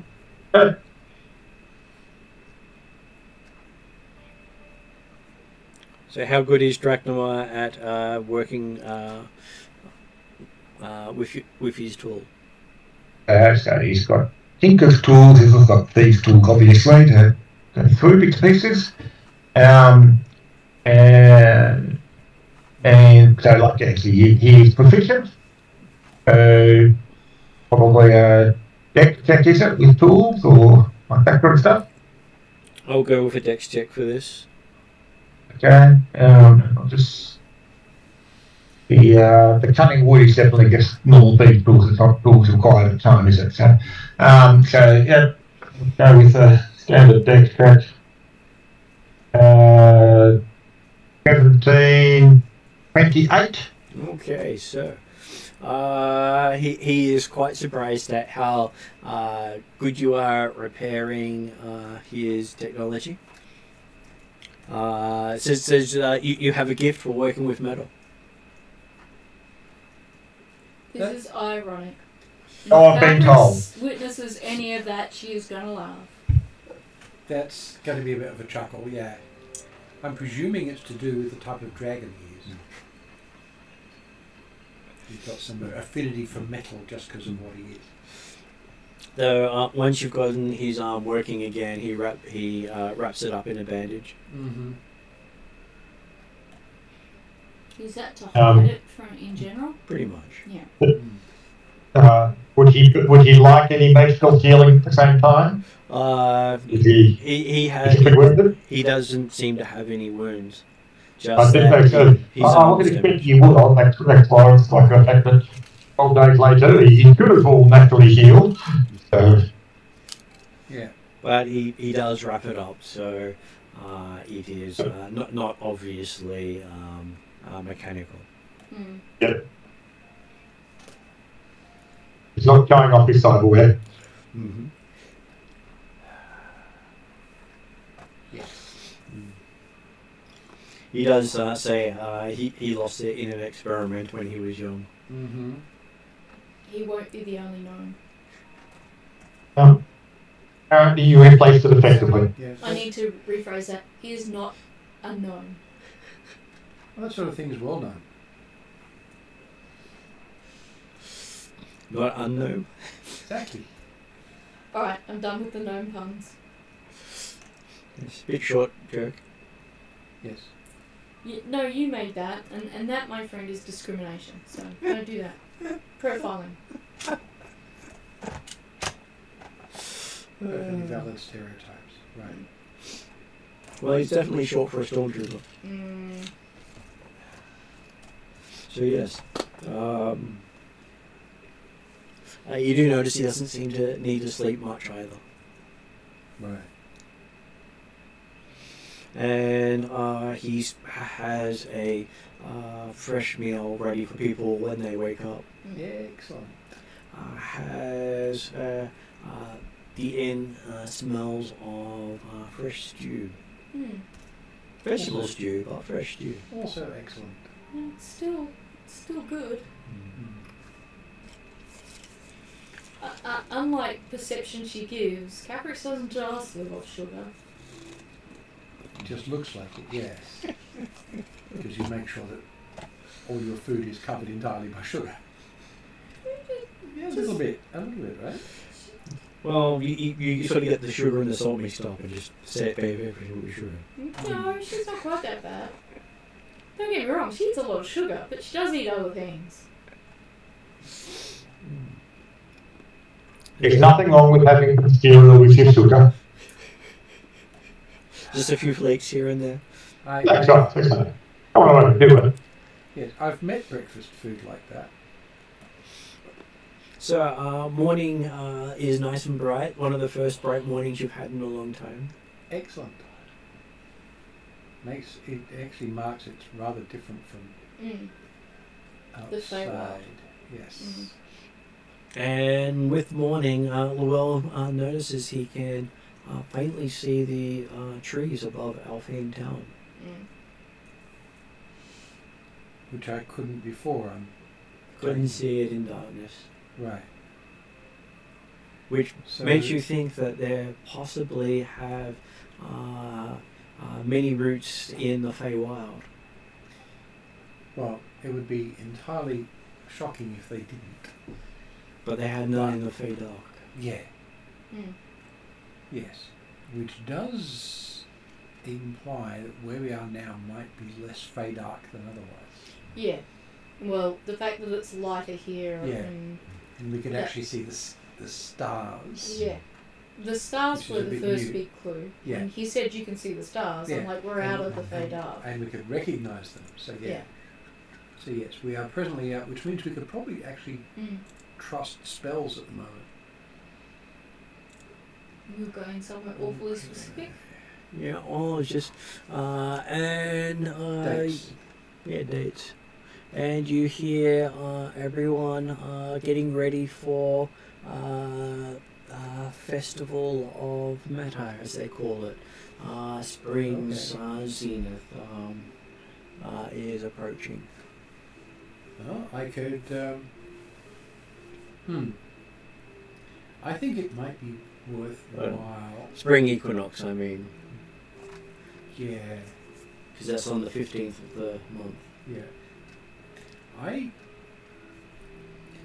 think it's worthwhile participating in that. Well, it Because is I would like to. It is a week-long festival, and you have a feeling that that's probably a date of significance for moving the trees. Yeah. Well, yes, it would be.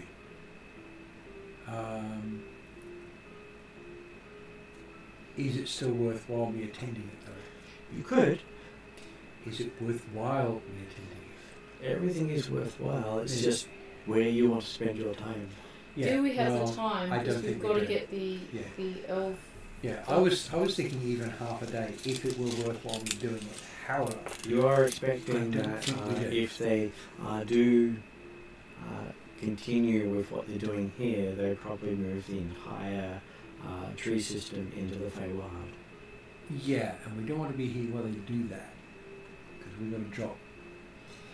So, in fact, what we should be doing at the moment is avoiding it before it starts. So we will do exactly that. You believe it started yesterday before you arrived. 'Cause that's the start of the festival. Yeah, fine. And it will continue until the 19th. Yes.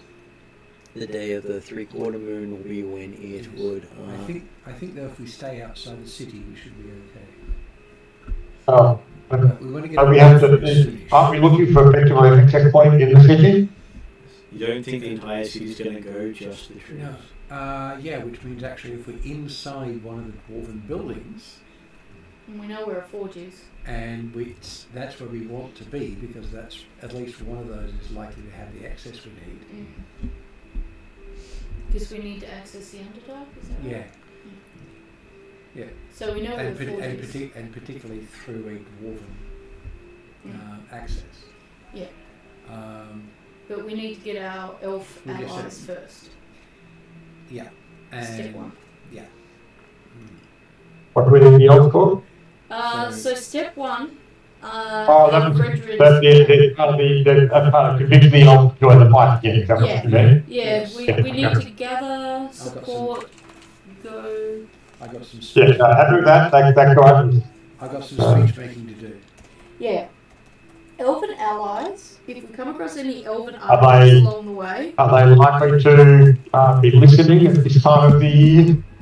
I can present it as an aspect of the festival, and also sort of also a warning. Like, if you don't do something about this, you won't have any more of these festivals for several different reasons, and you don't want to know any of them.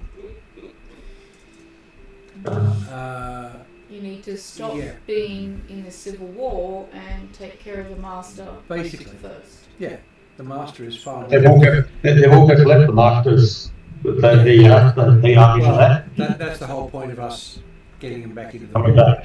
to fix that. Well, you left and look what happened. Yeah.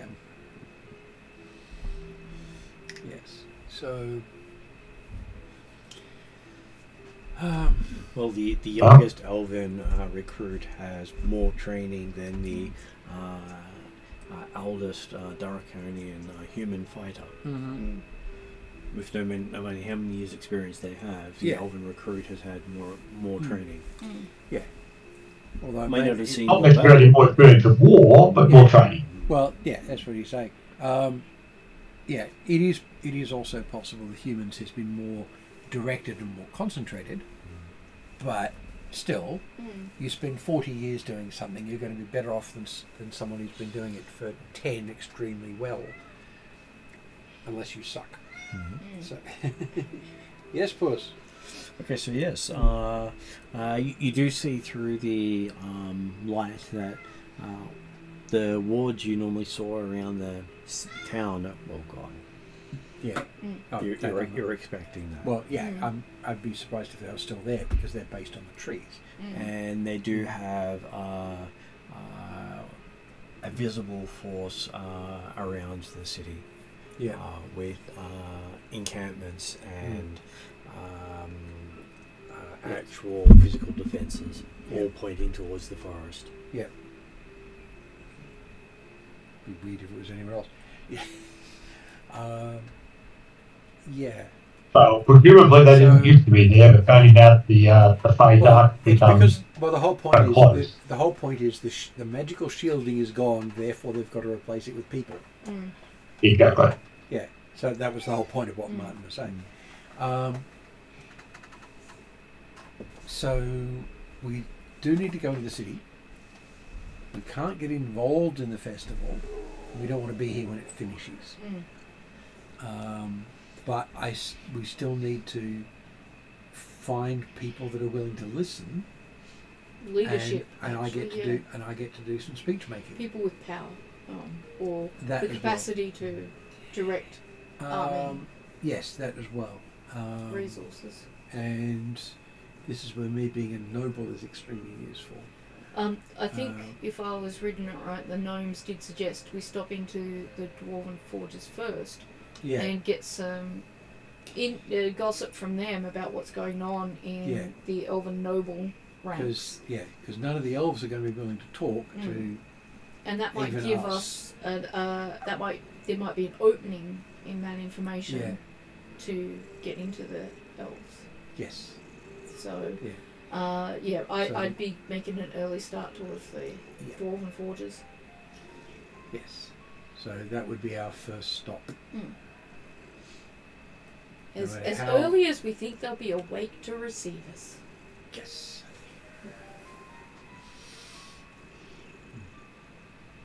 Well, from whenever their usual timepiece wakes them up, Yes. dwarves love their getting up at the same time, no matter what. Of The more course. routine it is, the more they love it. I think most humans are like that too. Oh, routine is a thing. Elves, on the other hand, getting up is when you get up. But given you only sleep for 4 hours, it's far less of an issue.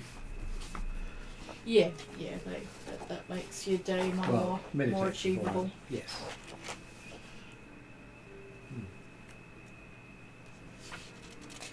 Okay, so you make your way into the city.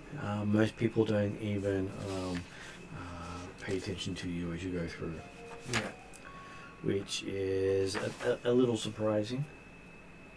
Bit different to the last time we were here. Especially considering that there's a dragon. A little bit. Yet they seem to be trying to avoid too much attention right now.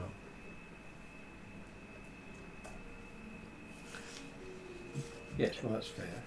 And anyone of influence enough to make you pay attention generally requires a lot of your time. So that's why you're thinking most of them are avoiding any sort of obligations. As elves are also big on obligations, as they're fey-like in society. Yes. When it comes time for you trying to make your speech and gather people for call to arms, whatever such stuff, Dimmer could certainly help to gather some of the initial crowd for you if you want. Yeah. Oh, do we want to get this info out of the dwarves now? Okay.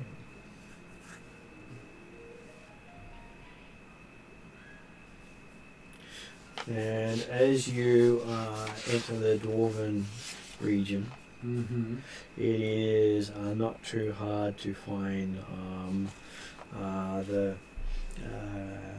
main dwarf in the area. As you see the clan Wine Wolf above the forge, which At a forge is unusual considering they're known for growth and farming. The most distasteful task of dwarven society. Anything that requires you to be above ground is considered beneath most of them, even though it's above. Yes, they would probably say above. Yeah. And particularly if it involves things that are explicitly require you to be on the surface, doing that by choice, that's just not just wrong, that's weird. And so the clan that he represents was formed by the dwarven outcasts as a joke. The other clans named that as a clan as a joke, and it stuck. Oh no, the people that they named such actually turned it into a clan. Yep. And And so they now wear it very proudly. Sorry, not so much stuck as they ran with it. Yes. Well, once They're like, we're not going to let this be an insult. We're going to actually turn this into something really decent. Well, as Dwarven Society had stated it, Dwarven Society is very good at making things that they state happen. Yeah. Yes. What was I looking for? And Yeah. the thing that you find interesting about his forge is there's a garden as part of it. With many exotic varieties of foods.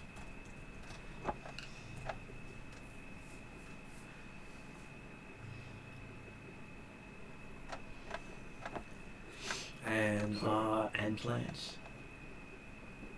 He's almost as bad at dwarf as Bradshaw.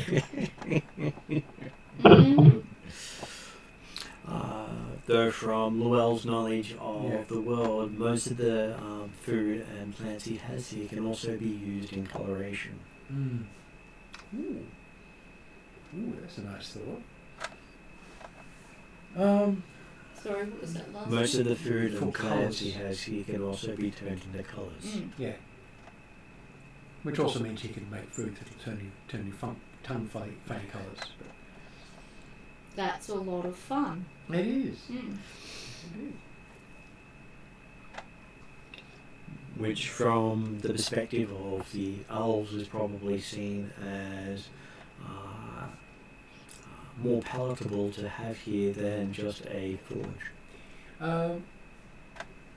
Yeah, because, well, the other thing too is if you want to try and avoid thinking about it, you can go, jewelers use hammers and stuff like that.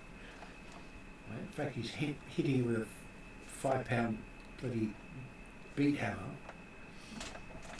Yeah, but yes.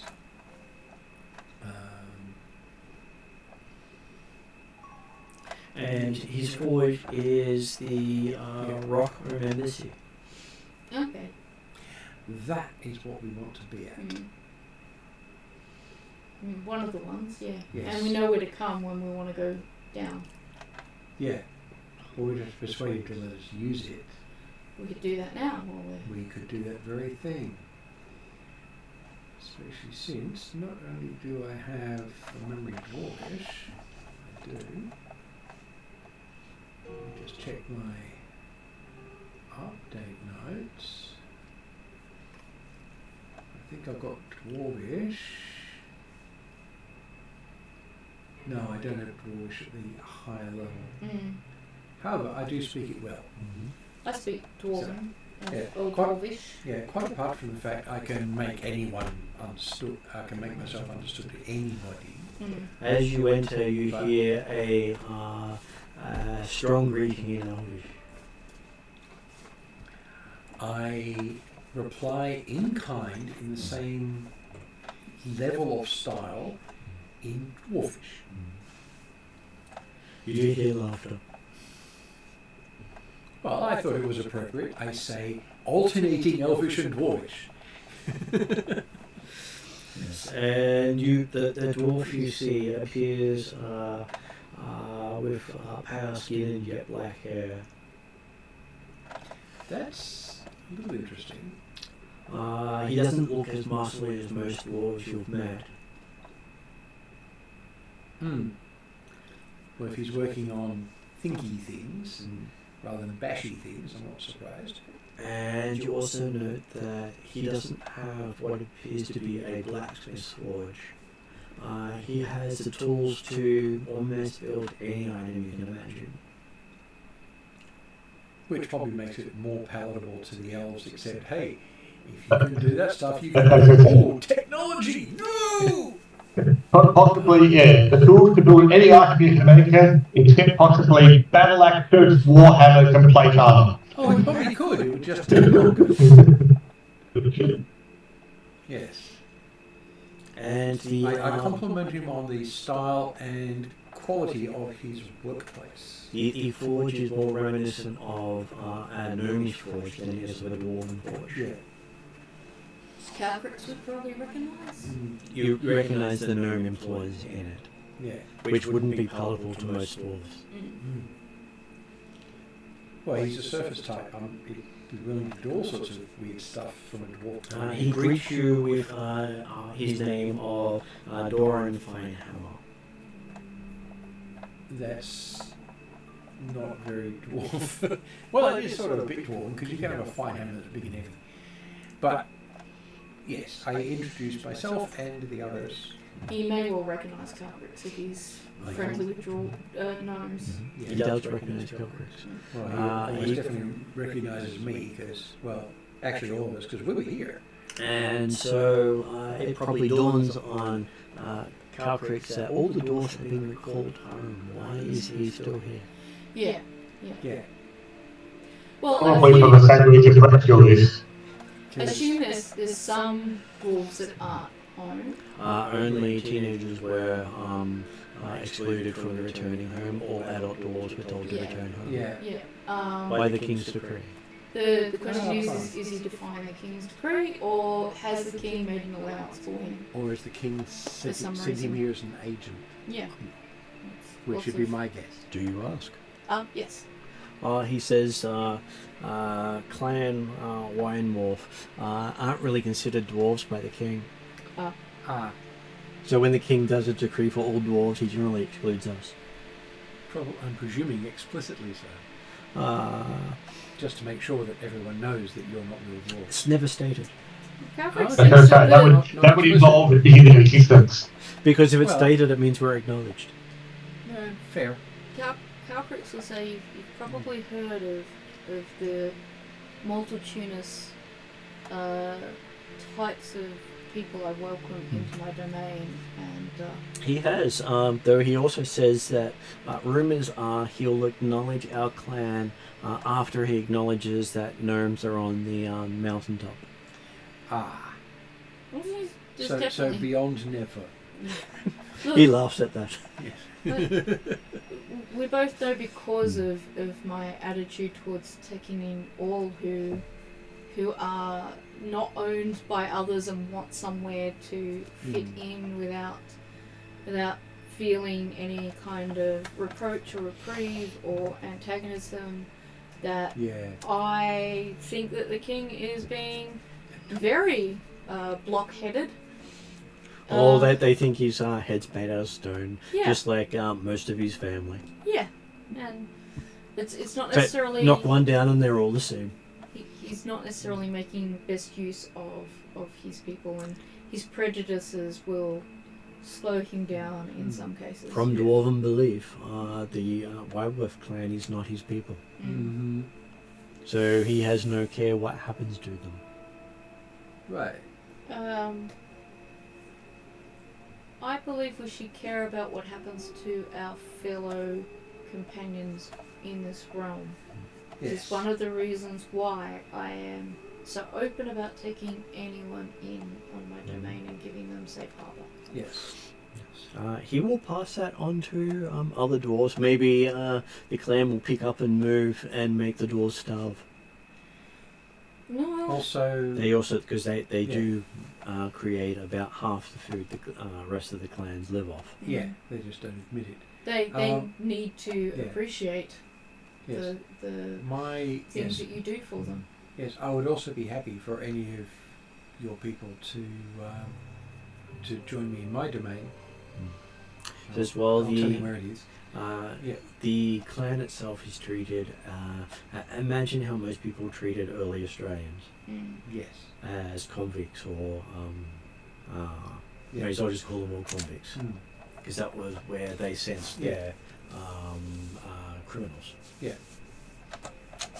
I'd say with the people in this party understand what it's like to be outcasts ourselves, and spending time away from our peoples, or not fitting our people's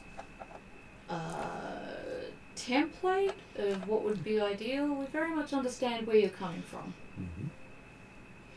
Dratnema being... And he says it's much to the annoyance of the other clans that he got appointed to a ambassadorial position. Well, that's fair. But none of them wanted to take a seat at Elfheim. So, He jumped at the chance. Yep, that's fair. And he introduces you to an elf in the background Okay. as Draggon Smallhammer. He also uses the forge here for gem crafting. Yeah. You have heard of him. Just about anyone in Elfheim who needs gem work done wants him to do it. I will greet him appropriately. He's very much a person to... He does look a lot younger than you would expect.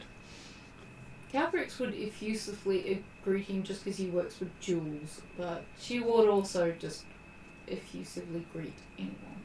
Well, that's true. Though he's wearing so many different dwarven hammers and tools that He should be known as Duragan Many Hammers, not Duragan Small Hammer. And Calcrix will, in an amused, light-hearted way, make that suggestion. Mm-hmm.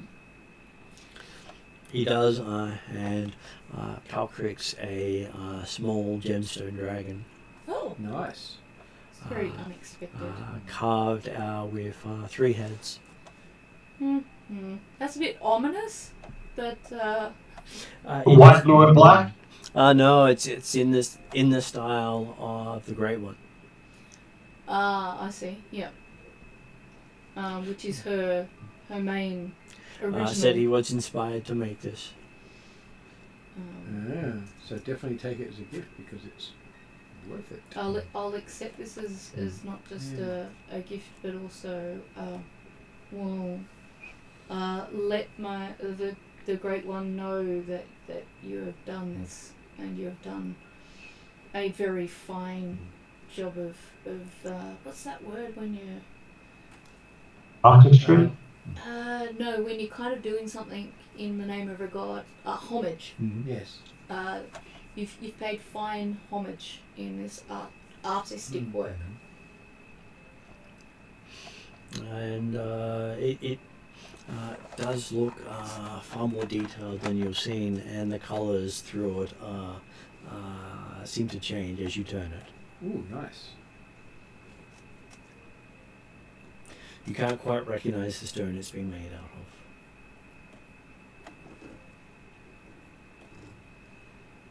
Thank you.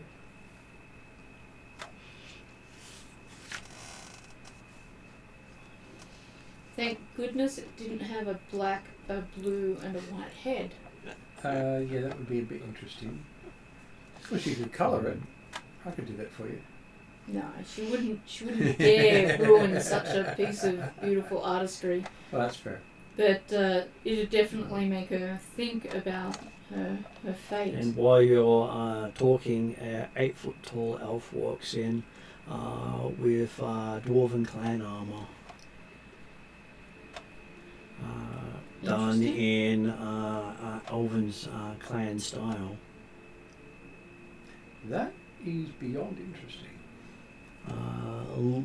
Looking. Is it the elf? Is it an elf we recognise? It's an elf that Dimitri would recognise. I could remember it was True Star Wednesday that had been through here with whatever his name is. Go ahead. He introduces himself as a Lorne Treelife. Treelife, yes. Okay. Do I recognise the name of him? He is the senior clan representative of one of the clans. What was his name again? Loen, Aloren? Arloen, Treelife. Aloren. Okay. Mm-hmm. Treelife. And a recognized hero of both the elves and the dwarves. He is a official member of the Dwarven clans by his armour. Yeah. With recognition in the royal court. Nothing you've heard of happening in over 200 years. Yeah. It's probably him you heard of. Yeah. He greets you warmly, having known your family for quite a long time.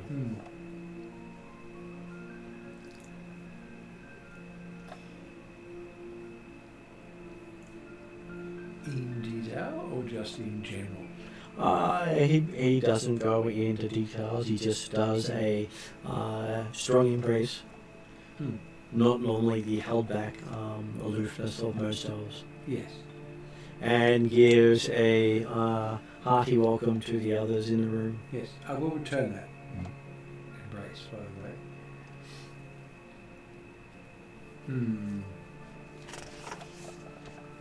So if the others haven't mentioned it, Dracnema will say, well, he's pleasing to meet such a hero of many people.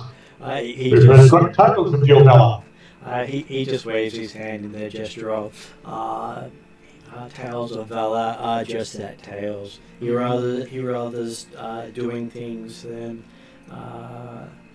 resting on one's past deeds. Yeah, that's fair. It's always good to be able to add new tales of valor. That's for drinking and feasting, he says. There is a place for storytelling, but there is only one way that you can have stories, which is by taking the journeys that create them. But the journeys that create them must have meaning.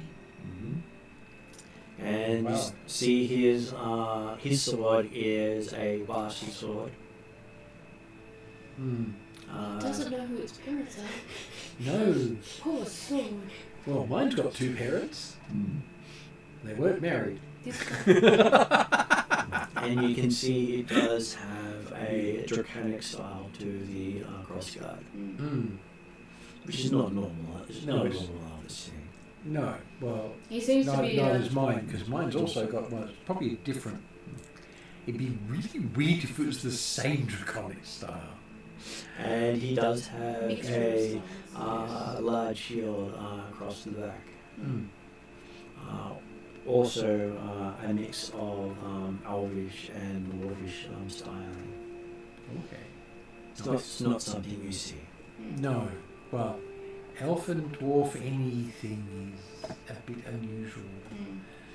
And it does look to be mithril in design, which is normally one or the other. You've never heard of mithril using both. Yeah. So it was made for it, very And obviously. it is exceptional. Yes.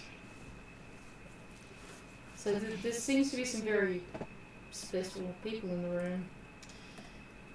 Some aren't us. How is it that you're all gathered here? Morning catch-up. He basically says he comes in here bringing coffee to the dwarf and chatting crafts with the craft master and the dwarven representative. Because, this is one of the few places he doesn't have to care about Elvish tradition. There's advantages there. And he can get through more in half an hour here than he can a week in Elvish Court. Who will be able to relate a lot. I refuse to comment, as it may incriminate myself. He does say he sometimes gets more done with his sword in Elvish Court. Also valid. Not my technique, mind you. I work on very, very, very carefully barbed words. Well, he calls his aggressive negotiations. Yes, I normally see that term used in regard to war. But There's not much difference. no, it's true.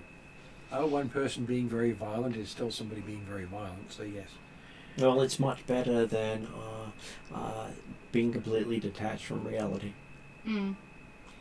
Well, that is one of the problems with diplomacy, is getting nobles and politicians to engage with reality for long enough to make useful decisions. And to He care. loves. And he says if they're more than 500 years old, useful decisions don't seem to be their forte.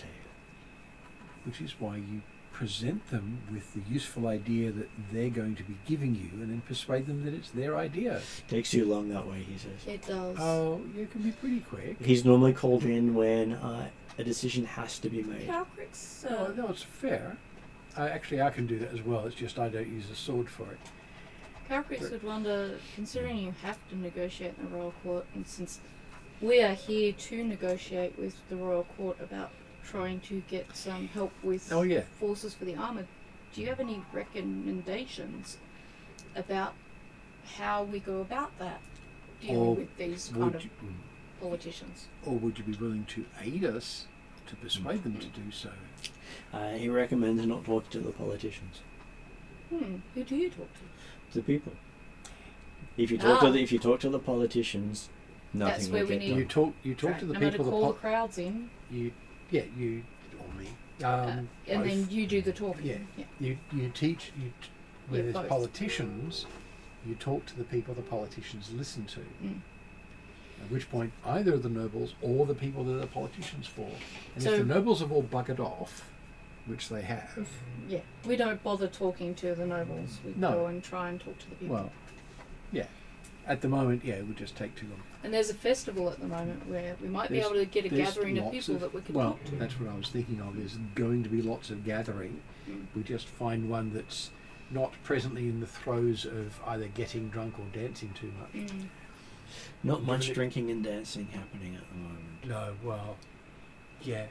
Well, actually, given what's going on, this is going to be a relatively serious spring festival because of what they're doing. I wouldn't call it spring. Maybe Equinox. the festival of matter, but it's not Yeah. spring anymore. No, not spring. Yeah, we will go with the actual name of it. So, Festival of Matter being in Elvish. So, yes. So it's time to go and be eloquent. We should. He gives you directions to various buildings around the base of the trees, Yeah. where those who don't strongly follow the nobles are likely to listen to you, Yep. because most of them, most of the people up the trees, in his blunt words, up themselves anyway. So the less you go up, the more you get done. Well, the lower down in the real people at the base of things, the foundations of culture and society, is where all the work is being done. Well, at least the foundations of society, probably not culture necessarily. You find that he is the person the elves call in whenever they need to deal with outsiders. I don't suppose you're here dealing with us today. Oh no, I'm dealing with the representative of Rockholm. Yeah. Who we need to talk to at some point. I was anyway. going to say, speaking of the representative of Rockholm, a part of our I'm happy for Lul to explain that our mission is trying to stop the Master, and that one of our goals is to head down through the Weir. I don't think they need to hear any more than that. That's- And Well, but was it actually part of the reason we were heading down through the Underdark area? Yes. Was actually because we made a Well, promise for the dwarves to do something? yeah, Yes. Yep. Yes. We're It we're was. following a dwarven request. Plus, we're also doing the master thing. yeah. So a part of And- doing the Master thing is So step 2 was we need to go to the Underdark. So it says here, gather support, go to the Weir, travel to the Underdark, complete the task for the dwarves, and then get the dwarves to send their armies to I'll be happy Garden.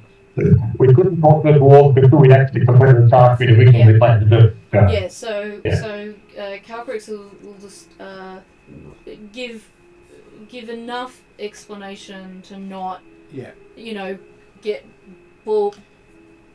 stuck down for an hour and a half of explanations, and just ask basically, would we be welcome back here once we've completed our tasks, to see if we could access both because it would be lovely to see you guys again, and Yes. I would like another opportunity to talk to you. Does Fool know exactly where the Weir is?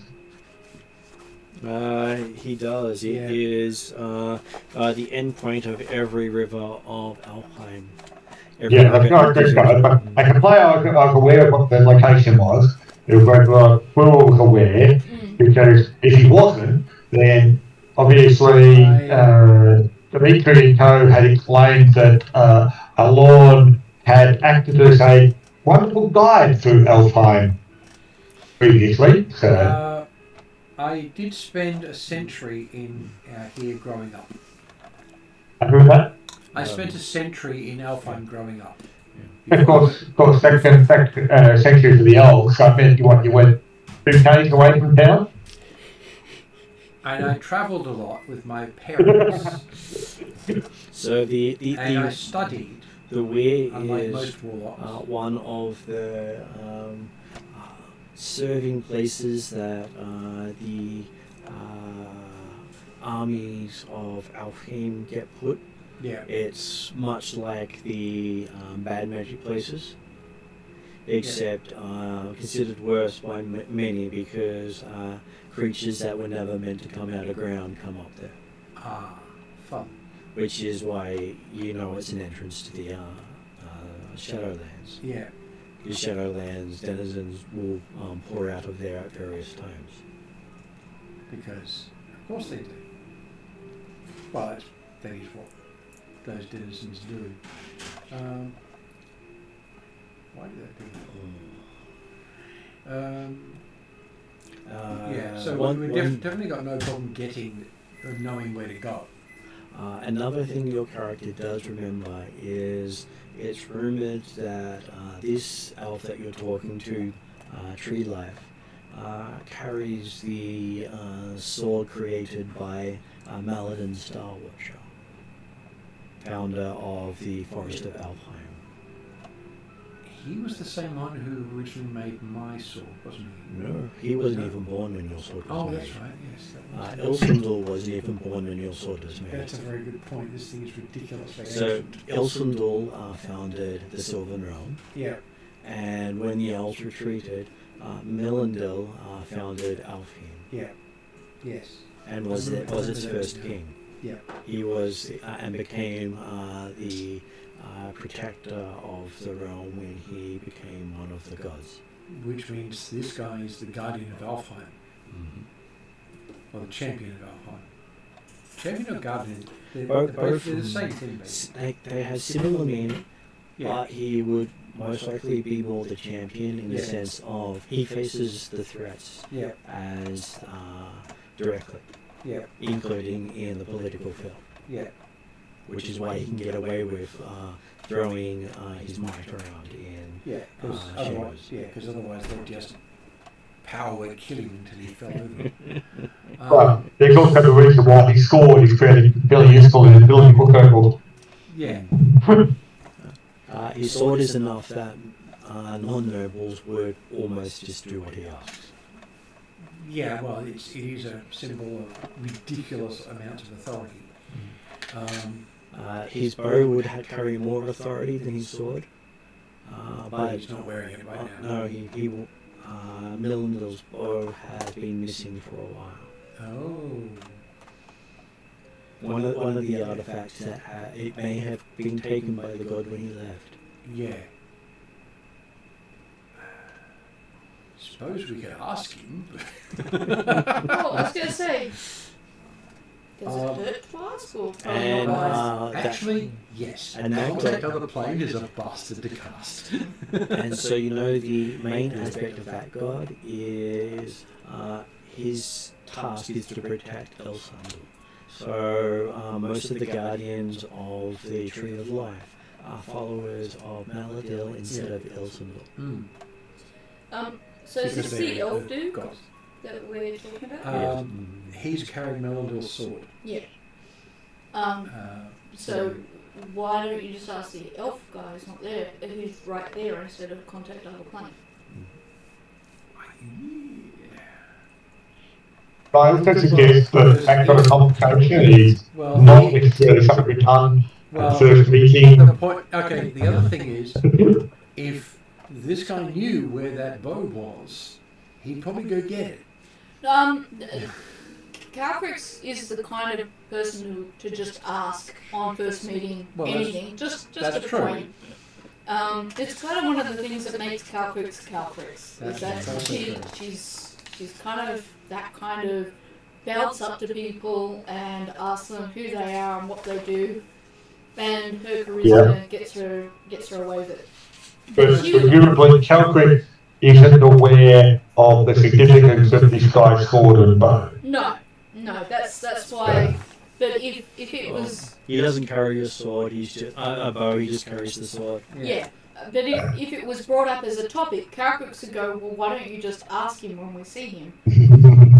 And she wouldn't understand why, you would just think about it. So that's just all. I didn't know because I was heating up some food what the context of this discussion was. Had we left already? It was giving them some context of the weight behind the person who literally tells the nobles to pull their head out of the clouds and get the job done. Yes. So realistically, Bob, he suggested that you go and talk to the people to stir them up to help. If you can get him on side, you've probably got half the nation already. Yeah. So, Yes. did you want to continue the conversation with him before we leave about his aid and whether he could, It was definitely worth it. what would it take to, like, the elves are reluctant and moving away. Does he agree with that decision, or is that something that, would he be willing to try and stop the master before it goes too much further? Well, I would be very surprised if he doesn't say yes, because protecting the elves at the moment is stop the master, and not stopping the master is seriously not helping the elves. There you go. You can. So you can, that's This is your conversation to have. yeah. Have it. And the point is that even if he's not actually in a position to come and support directly or travel to fight the master, Oh, he can always help.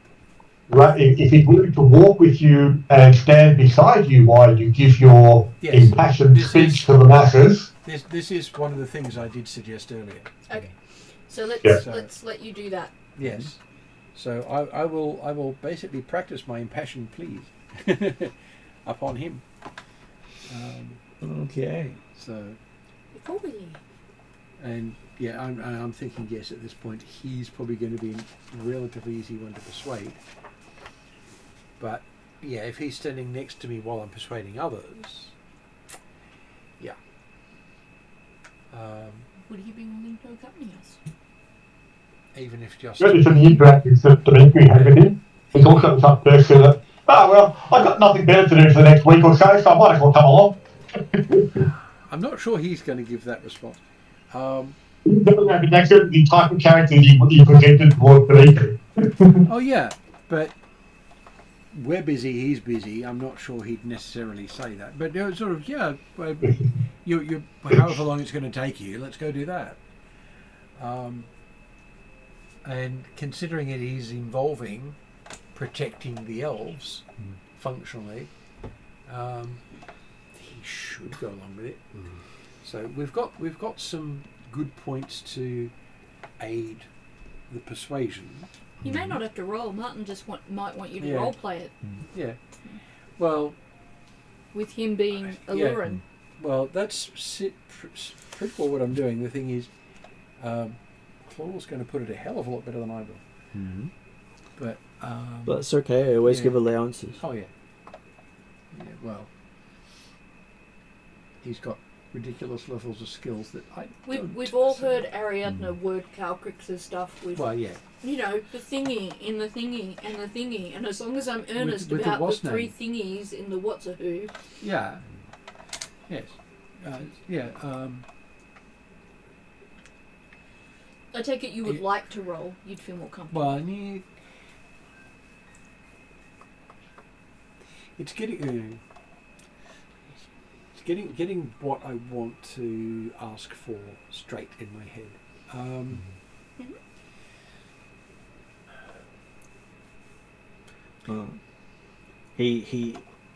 You do recognize he is of the Earth affiliation. So I can angle things that way. He comes from his main representation is of the clan that is mostly aligned with protecting trees and forests and nature and which is all that sort of stuff. Yeah. And he has a reputation for screwing over the council in favor of the people because he seems like the type. He just doesn't believe in nobility having the right to make everyone else's life worse. Yeah. So perhaps a way that you could possibly move him is tell him about how devastated you were when you saw the master using a world tree to... That's a good central point. And sort of You've got to stop him. Yeah. With the war of elf against elf at the moment, it's neither side is really seeing the threat of a person attempting to slaughter entire peoples by using the power of a bound life world tree, which I've seen him move around on a mountaintop, to slaughter, basically slaughtering peoples to gain power. What's happening in Alfheim is almost insignificant compared to that, because if he wins, we're all dead anyway. He says he had warned the elves 300 years ago to the threat of the master. Mm-hmm. They said they'll get around to it. Yes, well, let's go and talk to the people about that. So I'm presuming then that you wouldn't be averse to, at minimum, standing at my shoulder as moral support while I do this. He is unable to do so while the nobles still reside in Alfheim due to his promise. The nobles are about to leave, are they not? They are. Leaving everyone else behind. At which point he has already refused to go with them. I'm not surprised. Because they can't take all the elves with them.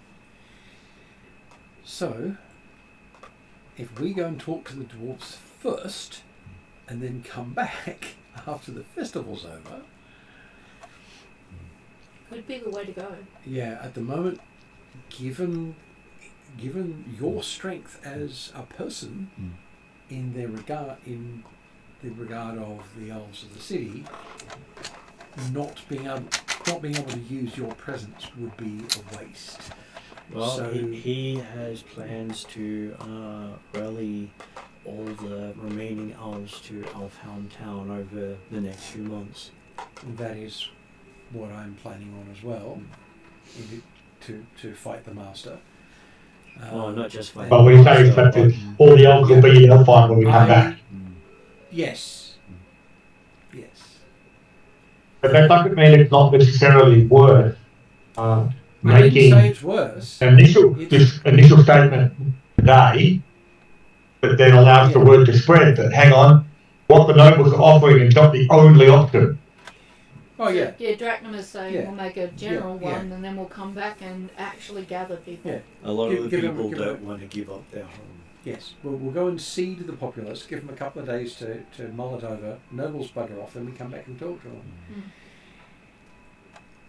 The question then is, how long is it going to take to get down to where we need to do for the Dwarven mission and get back? Can we do that in a week? We have. It says you could reach the Weir in a day on the river. Very well.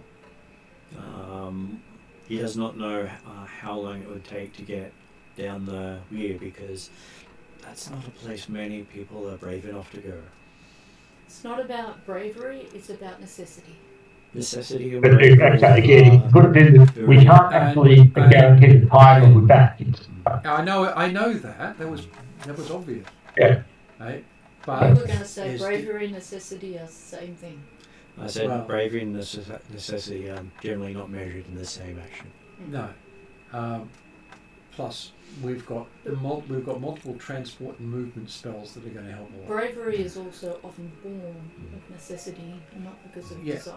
Well, bravery is doing what's needed, even when you're scared witless. In fact, particularly when you're scared witless. No, he says he's made a career out of doing what's needed.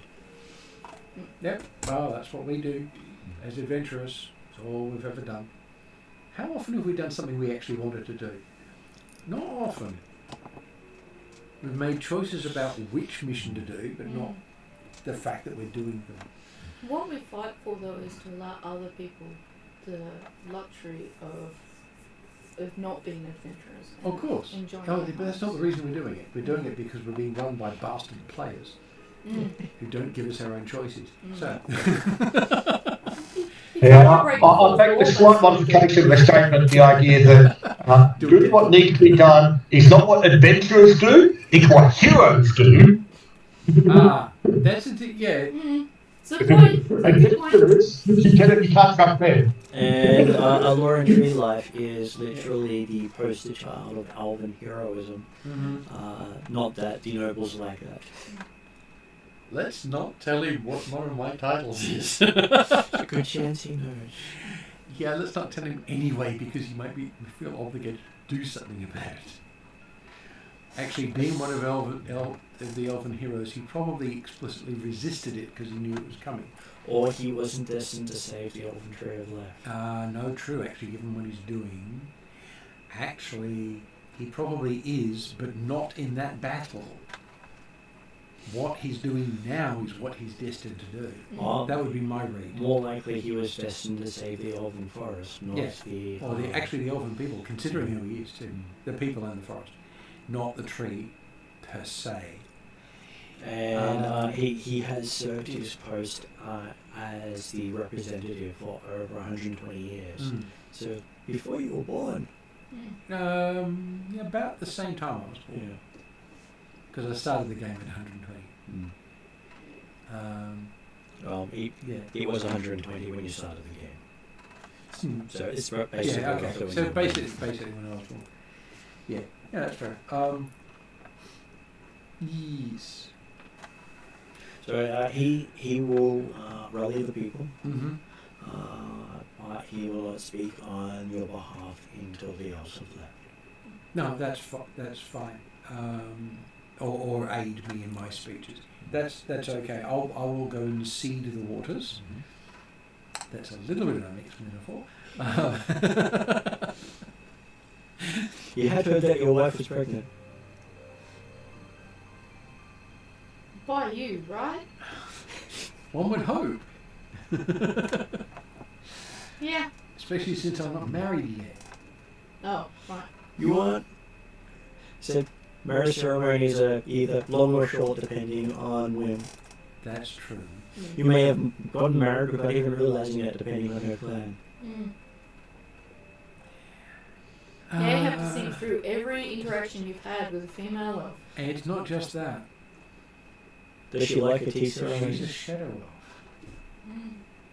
They've got different traditions and I don't know them that well. There you go.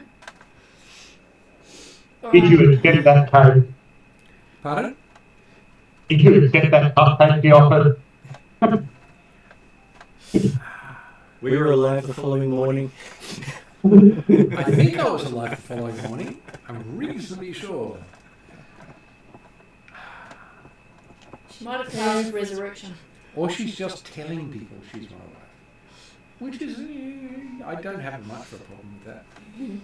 So we're going to make a couple of speeches? I will make a couple of speeches. These are going to be basically the best way to protect yourselves and your homes and the rest of your people. Yeah. So is to fight against the master. So your character's love interest would know this guy quite well because he's a friend of all the ghouls. Yeah. Being like guardian like that and earth aspect. I'm not surprised. So Dracula was saying that if we wanted people to come as an audience when we go to the things and you to do the speaking, he can call to us and then you can do the... I was going to say, never can use political charisma the kings to start to gather a crowd. I'm not certain what the normal rules for performance are, but the idea being that he can effectively sing some songs as we're walking towards the place in the crowd where you want to make your speech. Yeah, basically you're giving me an assist check on my persuasion check. Well, like I say, like the basic rules for the clinical charisma is the fact that like he's basically exerts an irresistible presence. That means that when he does a performance check, even if he fails, he'll attract at least 17 people, like his spell DC, to come and to listen to what he's saying or talking about. So I don't know what the normal rules are for what you normally gather if you pass it, but normal skill use is find a group of people and then address them rather than doing what yours is, which is gather a group of people. Well, the only way that we can effectively that can be performing while you're moving towards the area where you want to address them, and there'll be a few more people we gather on the way. And Doran Finehammer suggests rallying around your dragon will draw in more people because dragons are seen as a sign of good omen among the elves. You're cool, and all of them think so. Irrespective of colour? Irrespective of colour. If the dragon's attacking, well, that's because you've done something wrong. Dragons are cool. Even black ones. Just she's be careful. mostly white and Eva's been painting her. So she looks white to a lot of people. Unless you pay close attention to the paint and you can see that there's some black bits in amongst all those whites because Eve is not exactly precise in her painting. And sometimes there's little smiley faces done in the... there's definitely... There's occasional cartoon drawings on, like, Calcrick's sitting, she looks all normal, and then when she gets up to stand, she stands up, you can see on her side there's like this little sort of stick figure Eve and stick figure Calcrick's doing something. In a cartoon-like manner. As long as he doesn't do dick figures. No. Eep is... She's not vulgar. No. Well, also she, unlike you, do them. And so Draknamar would also realise hearing that as the half-dragon or full dragon form, he would be far more compelling than he would as a human. Oh, yes. You doing that as a dragon? Oh, yeah.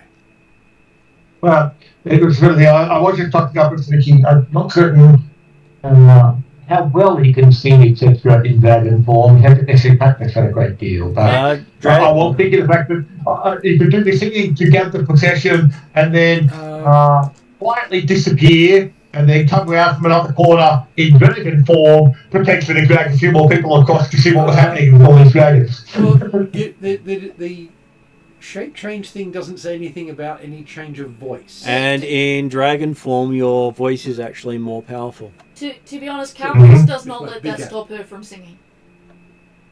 We know. She's actually still singing.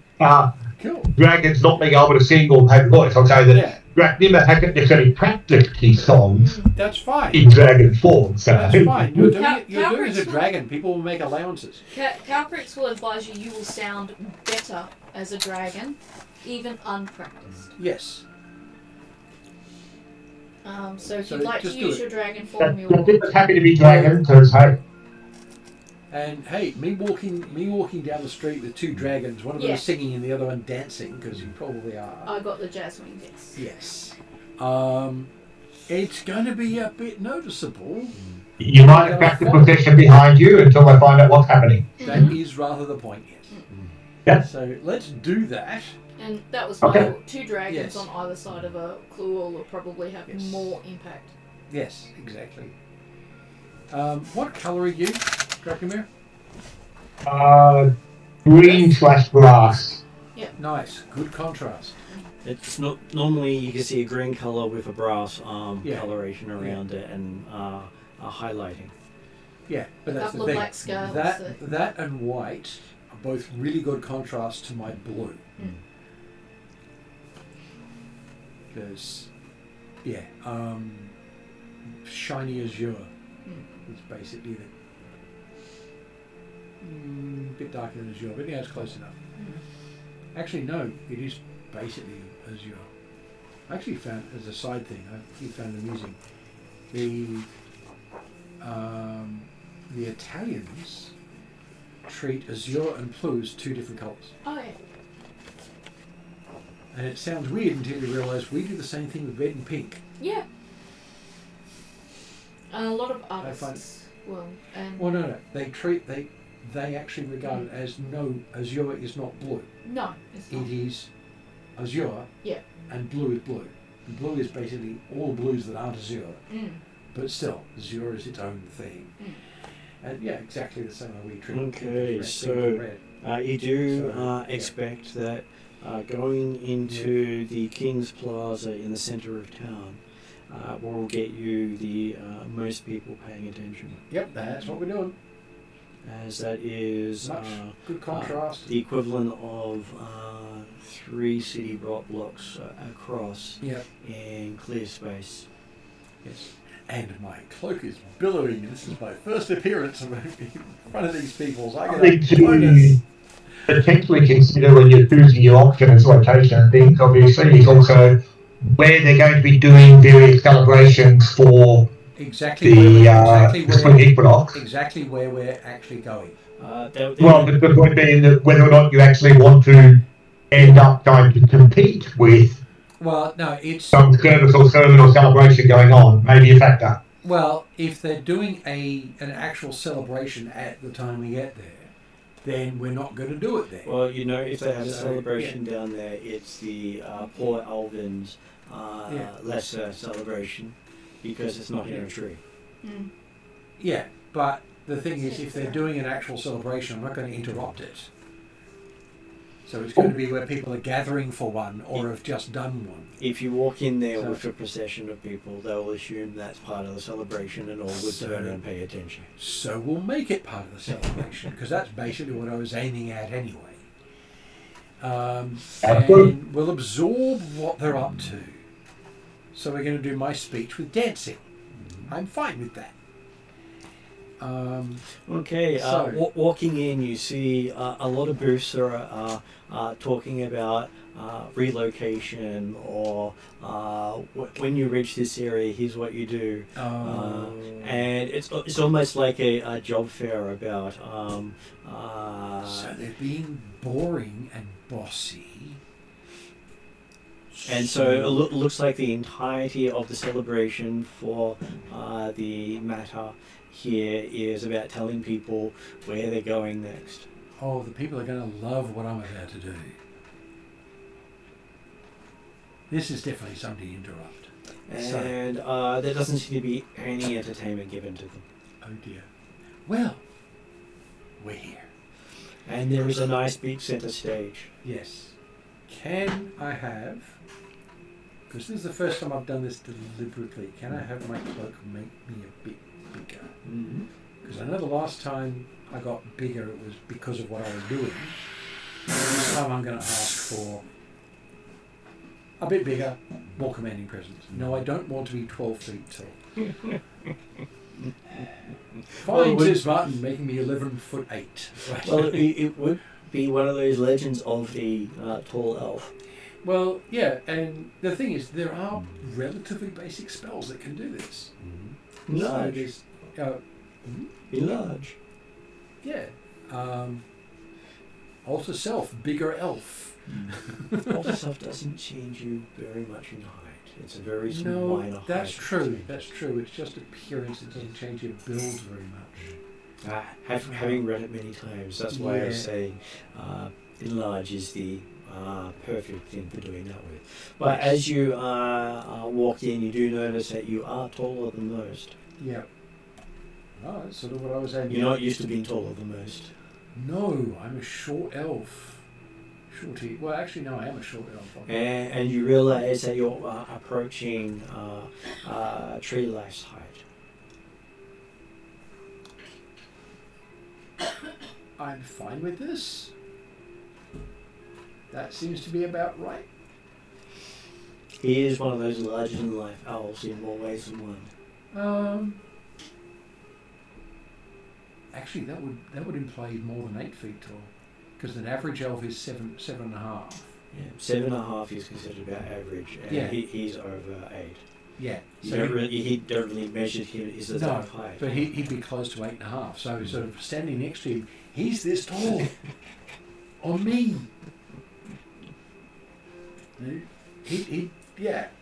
Calcrick standing up is probably that close to that height. It's okay, don't lift too much. Yeah. Thank you. Just get it up to the bathroom. Yeah. One size category. Size doubles all dimensions. Yeah, 15 feet's probably pushing Does this it. mean Calvary should do it all? That would be an amusing thing. The question is will the spell work? I presume it will. If you cast it on yourself, it would definitely work. Actually, target one creature or object that is not being worn or carried within range. So Yes, it I would could work. make myself bigger. I could make you bigger too, I'm larger than life. if I had enlarged. Okay, sure I so- don't. As you step So- on the platform, you hear announcement harps. Excellent. I will take advantage of the announcement harps and start a tenth of a second before anyone else speaks. Well, you think the fact that you stepped on here Is caused them. Yes. Actually, no, that would be a thing. That would be an enchanted platform, and it just happens. I'm in the right place. and that it would probably be non-nobles couldn't walk on here.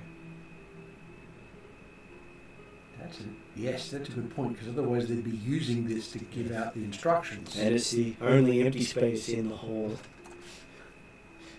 Actually, I would know that about this platform.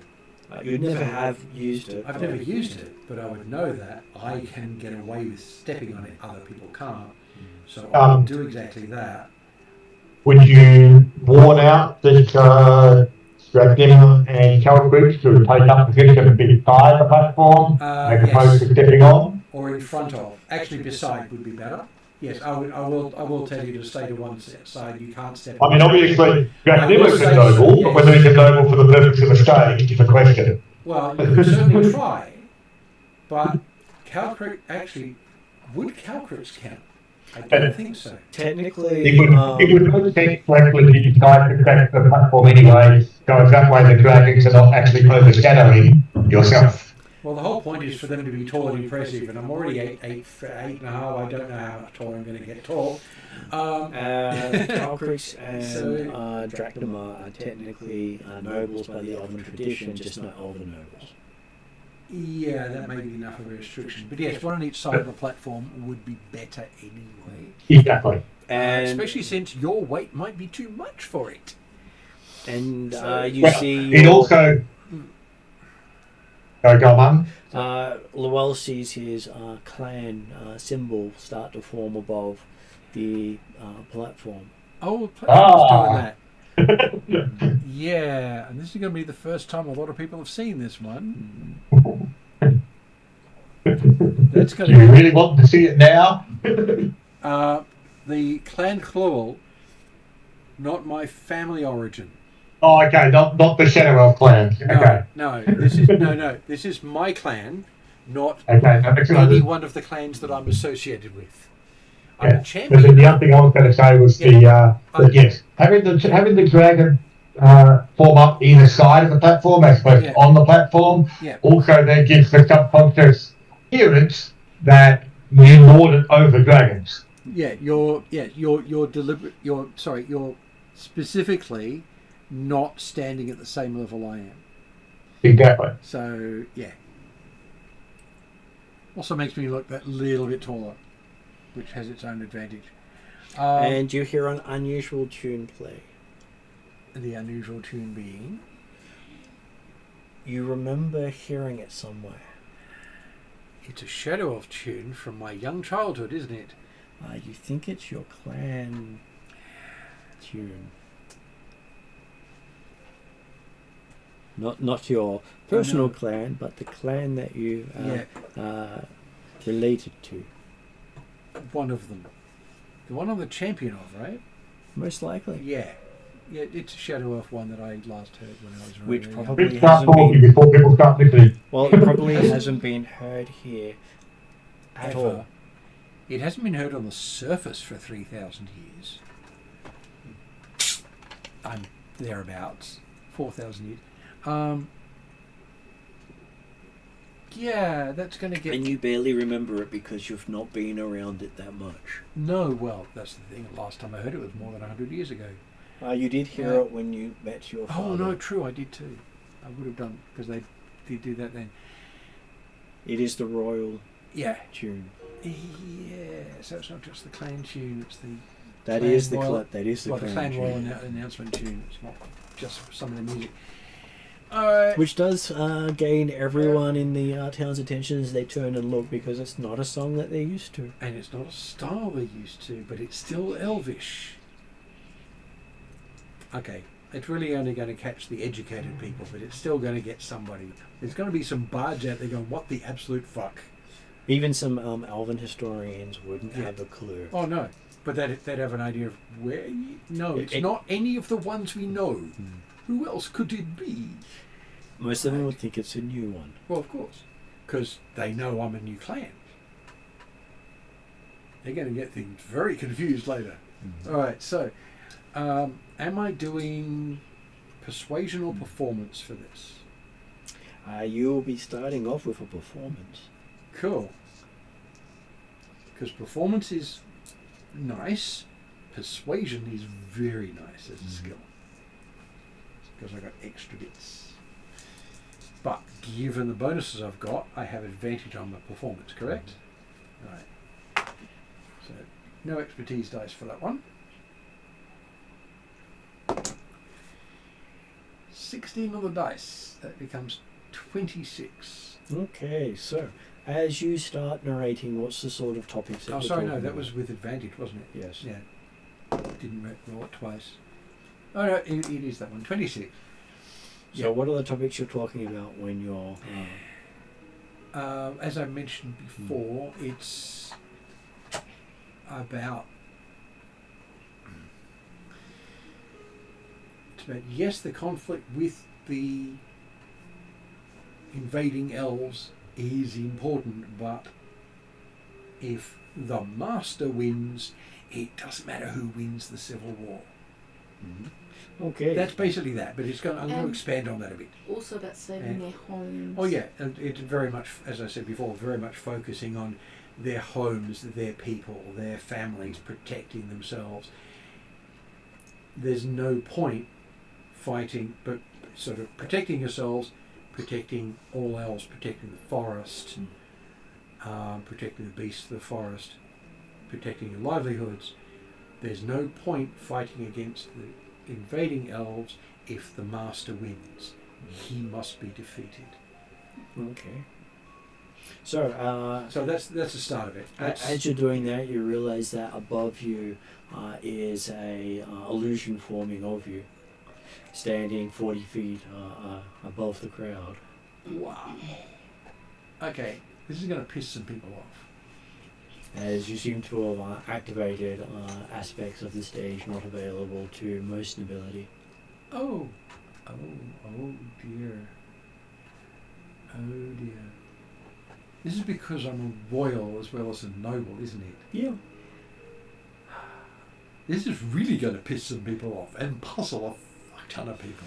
I'm And fine with that. everyone is listening to your words, and you seem to have gotten to the heart of what a lot of people feel here. That's They what I all was aiming seem to for. be upset about the state of affairs with losing their homes, Yeah. having to walk away from a great evil. I'm going to include some historical references,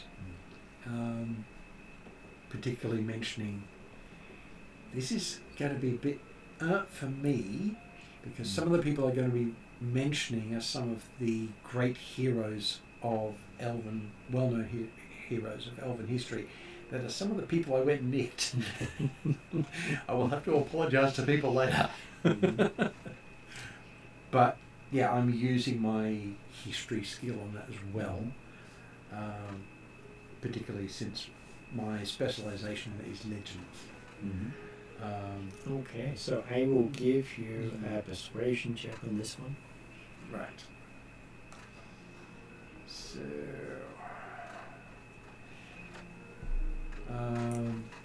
I've already got.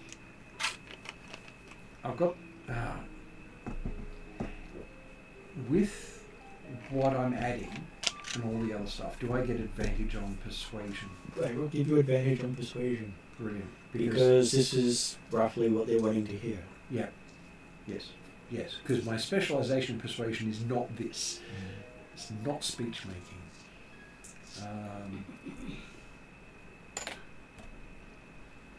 I think that was one of the skills I was actually working on learning as a performance art. Speech making. Speech making, because I've already got singing.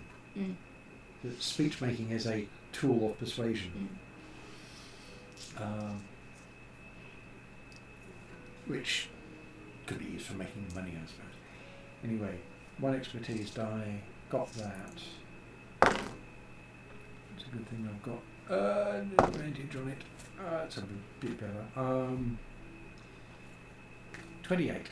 Okay, so you give a rousing performance, giving them lots of reasons to sign up for saving the world. Yeah. Not abandoning it. Yes. And not abandoning their homes, not abandoning the city, not abandoning what they know and where they know. Although they're going to be marching off to war, so it's it's one war or another, because the nobles are going with the trees. Yeah. Yeah, and thereby reducing the effective strength of anyone left behind by quite some amount. So they might as well go off and fight by being proactive about it. Okay, and you can feel your sword vibrating with your speech. I put my hand on the sword, but I do not draw it. Give me a wisdom saving throw. It's going to force me to draw it, isn't it? Fortunately, I have advantage on wisdom saving throws. I don't think I can get much better than that. Well, actually, I can't get much better than that. My head hurts. 25. With advantage, yeah, it's 25. Okay, you get the feeling from the sword that it no longer resembles the sword it used to in the Elven records. It was changed. When it was changed by Drazol, did that change the record of it as well? You don't believe it did. No. It has a habit of changing some things and not others. Yeah. Yes. So it's changed again. When it became the draconic symbology, Yeah. it was no longer the same looking sword as when you first got it. Yes. But if it's just doing this, it's changed again. Even as the draconic look is not what the Elven records have of it. Yeah. I'm still not going to draw it. Not right now. You have a feeling that you would definitely succeed if you could. Succeed at. Basically winning people's attention because Yeah. they will recognize it as a moonblade, Yes. which only champions of clans are allowed to wield. Yes. And like basically, you call it capital war, you've got your weapon. Well, the other thing is that we're going to do this, and then we're going to bugger off for a while. And anyone who's going to be willing to do something about recognizing what this sword is, like actually looking up the number of symbols on it, is going to be buggering off before we get back. Mm-hmm. So there's a good chance that me drawing it isn't going to lead to serious repercussions, at least not yet. So I will, in fact, at the culmination of my speech, as my sword is suggesting, draw it. Okay. Hold it over my head, and at the moment it's like 6.5 feet long. And considering She's the taller projection, than you? No, I'm joking. no, And I'm the- 7 I know feet. you're 7. Yes, but at the moment I'm about 8.5. and the projection So- of the sword is massive, as it's also Because fully my projected. 40-foot version of me now has a really easy to count set of icons down the length of it. As the sword itself glows with a brilliant white light. That's new. Uh, I knew it lit up. And But it, this it, is- it is light enough to have the entirety of the clearing brighter than daylight. Oh. Cool. I stare at my sword for a few moments, and then then finish my speech. And you hear a incantation of ancient elven echo around. Do I understand it? You understand what it's saying. Well, It's yeah. basically a call to arms from the first elven nation, long dead, in the tongue of the royalty of that land. Yeah.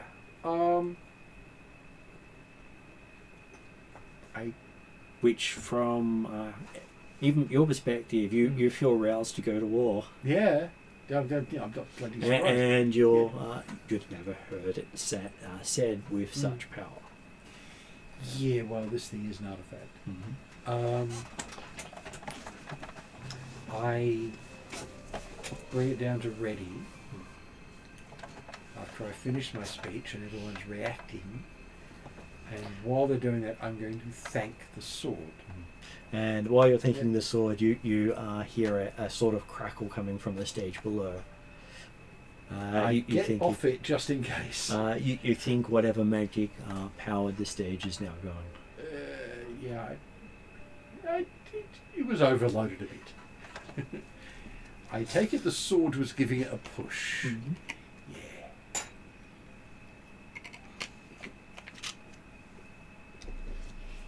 Yes. Thank you for your aid. I'll give you a proper polish later. See, you Well- didn't need the dragon. Looking at the Yeah, blade, yeah, it did. it's never looked as shiny as it does now. It's It just- enthusiastic it- about life. It just gleams. Yeah. Is this because it has felt that you haven't been truly dedicated to a cause before? Or on the right cause yet? The Maybe. blades were designed to protect the elves. Ah, Yeah. This is so now, this is now this doing. is him finally doing Yeah, I'm now doing what something you're that supposed to is do with the blade. yes. What I was doing protecting the tree is not quite the same. And you weren't So- leading elves at that stage. That yes, there is that. I was organising them, just not leading them.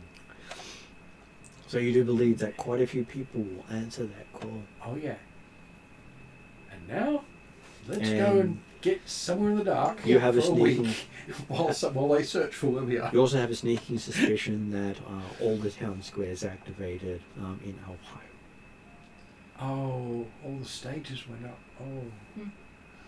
So I have all- just been the single most public elf ever that wasn't the king. It's basically something only the king or the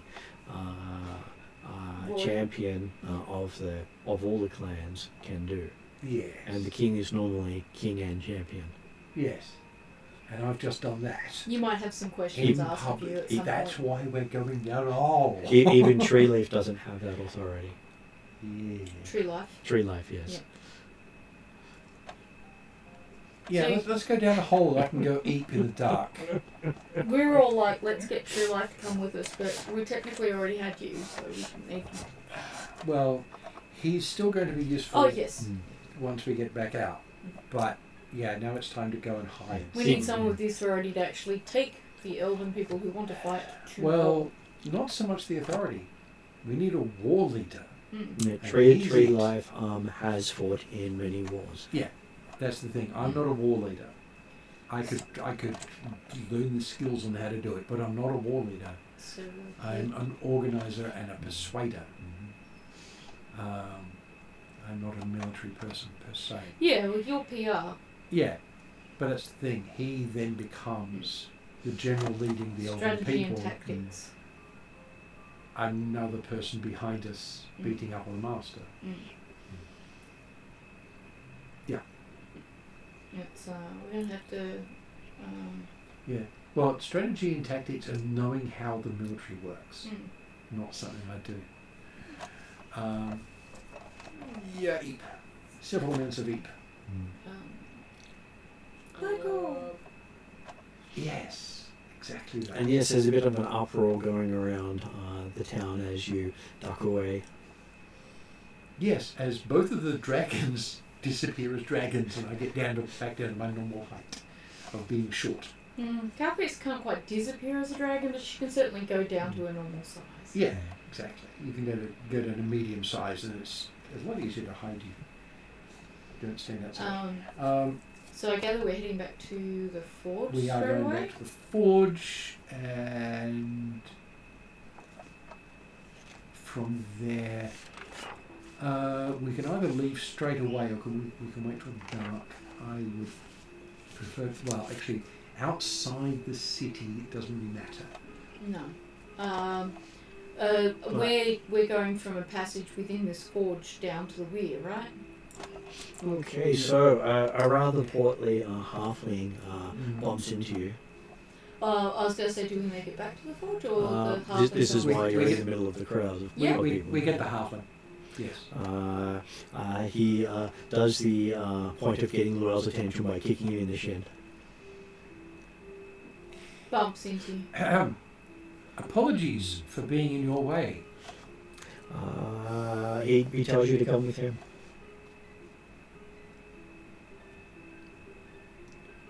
And then turns around and starts heading through the crowd. How is he dressed? He's dressed quite well. He has quite nice clothing on him. Doesn't seem to match any style you're used to. Halflings. Yeah, but he's not the sort of ninja cook that we're used to for halflings. No, he doesn't seem to be dressed in bland, more invisible style clothing. His clothing stood out. Well, if it's a merchant or something like, or a bard possibly, that would be fair enough. Given he's deliberately come up specifically to me, and then attracted my attention, okay, rudely, but still, I will actually follow him.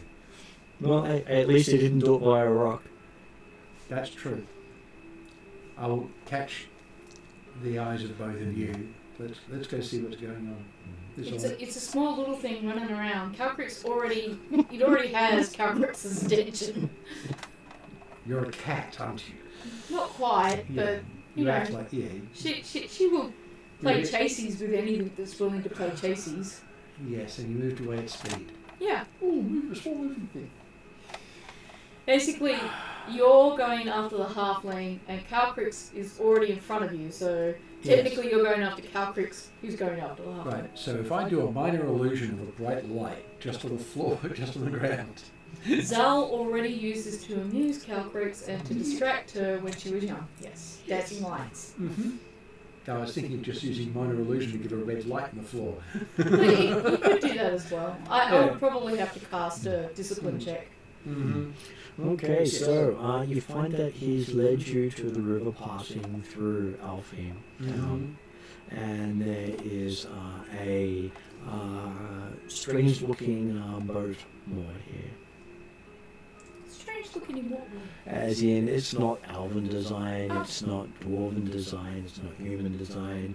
It is not the standard halfling fare you're used to. Yeah, this is. But it does have a lot of halfling styling to it. Yeah, but it's not halfling pirate style. No, but it is built to cater to medium-sized people, not halflings. Yeah. Which is not normally done. They don't build ships for bigger people. So is the particular reason why you've attracted my attention? Says, yes, I've had a word with Treelife, as I'm the ambassador for 5 Shires. Give a name. Yes, my name is Benji Frankfoot. I always put my foot forward. I've noticed. It always gets people's attention. Excellently done. And they never forget my name after I do that. That's very true. So, Benji Frankfurt. Actually, given who he is, could I make a history check to know who he is? Because as he introduces himself, as by saying I'm going to say welcome to, and I'm going to give his name as he said.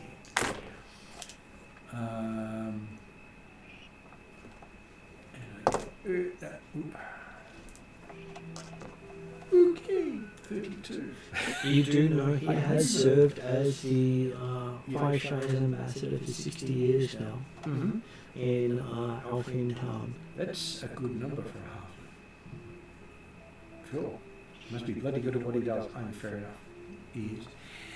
And he has a reputation for helping adventurers over others. He helps those he believes need the help, not always those who want the help. That's an interesting way of doing things. I like it. Calcrix will check to see if a cookie bag is working. It is working. Passes if a cookie. He quite happily munches away as he starts telling you how to use the boat. Something he built himself. Excellent work. Excellent work. And asks if you have any other needs while you're here before you make a hasty retreat, because the guards are currently hunting you. The hasty retreat is basically what we need right now. It's what we're after. Calcrix reaches into her pack and she pulls out a little stack of seedlings and she says, please give this to Finehammer. And she will scribble a little note with it telling him how to take care of the seedlings and to add them to his garden. He gratefully takes that one, and he says that in return, Treelife has a gift for you. Okay. And pulls out a what looks to be a very old book. Ooh. Says one of the few relics that survived the first Elven Kingdom. Wow. Nice. I will very gingerly take the book and try not to read it. Ignore everybody. You can see on the cover of it is the Shield of Bahamut. Oh. Well, Nice. she'll try not to give anything away and hopefully she doesn't have a poker face. Yeah. And she'll say, please thank Treelife. He says, Treelife said, it was meant to go with you. I'm glad I have deep appreciation for him passing this on. Yeah, he believes his sword tells him things.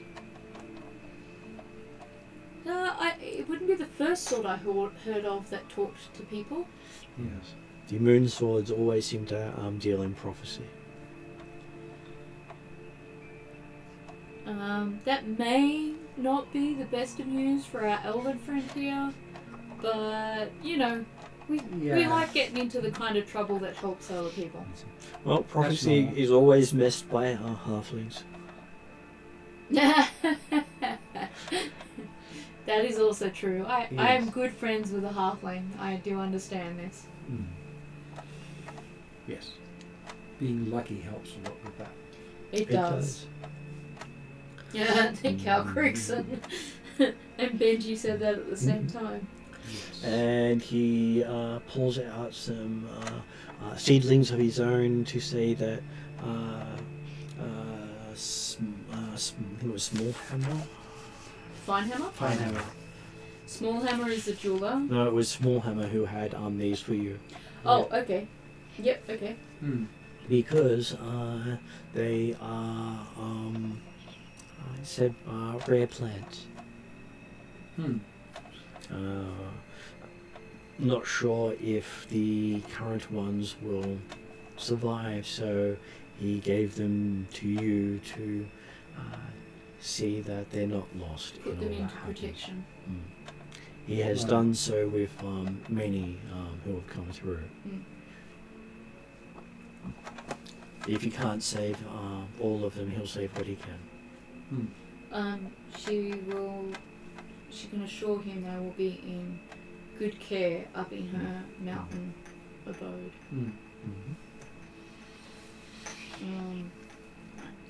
Do I know what the plans are? I'll talk to you about that later. He doesn't know what the plants are. He just says that are endangered plants.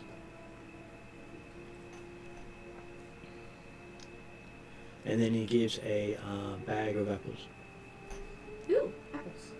I was gonna say, I'm getting all the gifts and... Well, this is for the trip. For Trip in everyone. general? Okay, well, I won't take all the apples because I'm mostly interested in the cookies. I'll pass the apples to Drachnama because I feel sorry for him. That's fair. And he doesn't like metal things. And it's fresh food.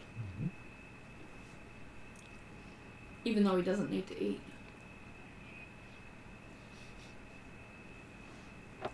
He likes to. Player reflects character. He does say that this fruit will never spoil. Sorry? Says this fruit will never spoil. Ooh. Oh. That is really... going to be really helpful in the Underdark. Yeah.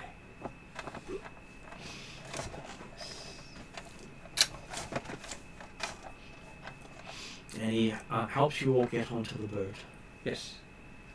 And we're going to have no problem driving this thing because I've got the skill for it. Very useful. And there's even space to fit mounts and Drussel's car. I will Nice. help with Druzzle's. That's a good size boat. Yes. He spent 30 years making it. We will try and bring it back. He does not expect you will get the chance. If we can bring it back, we will.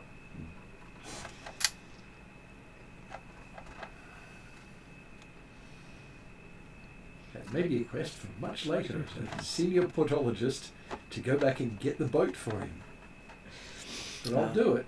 He says he'll give you 5 minutes to get yourself together and then create a distraction so you'll be able to leave the city. Excellent. Calcrix will offer him another cookie for the energy to create the distraction. And Exantiotl is not going to get this song.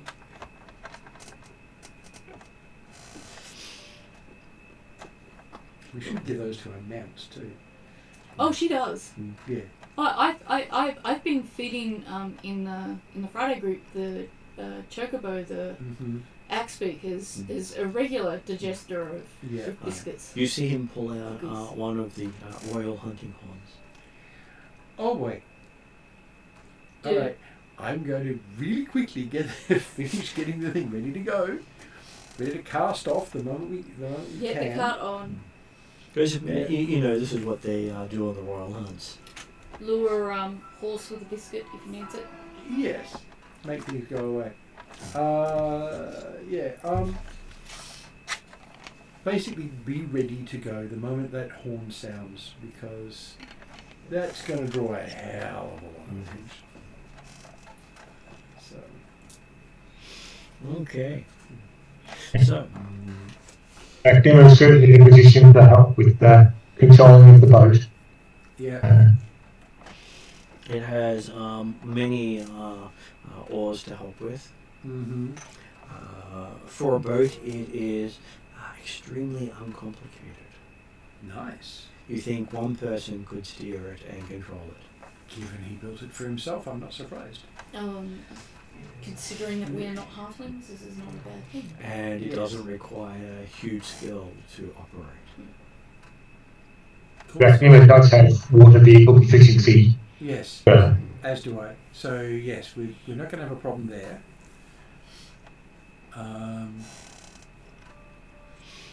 And you hear a compelling horn sound. Is you get to make a wisdom saving throw.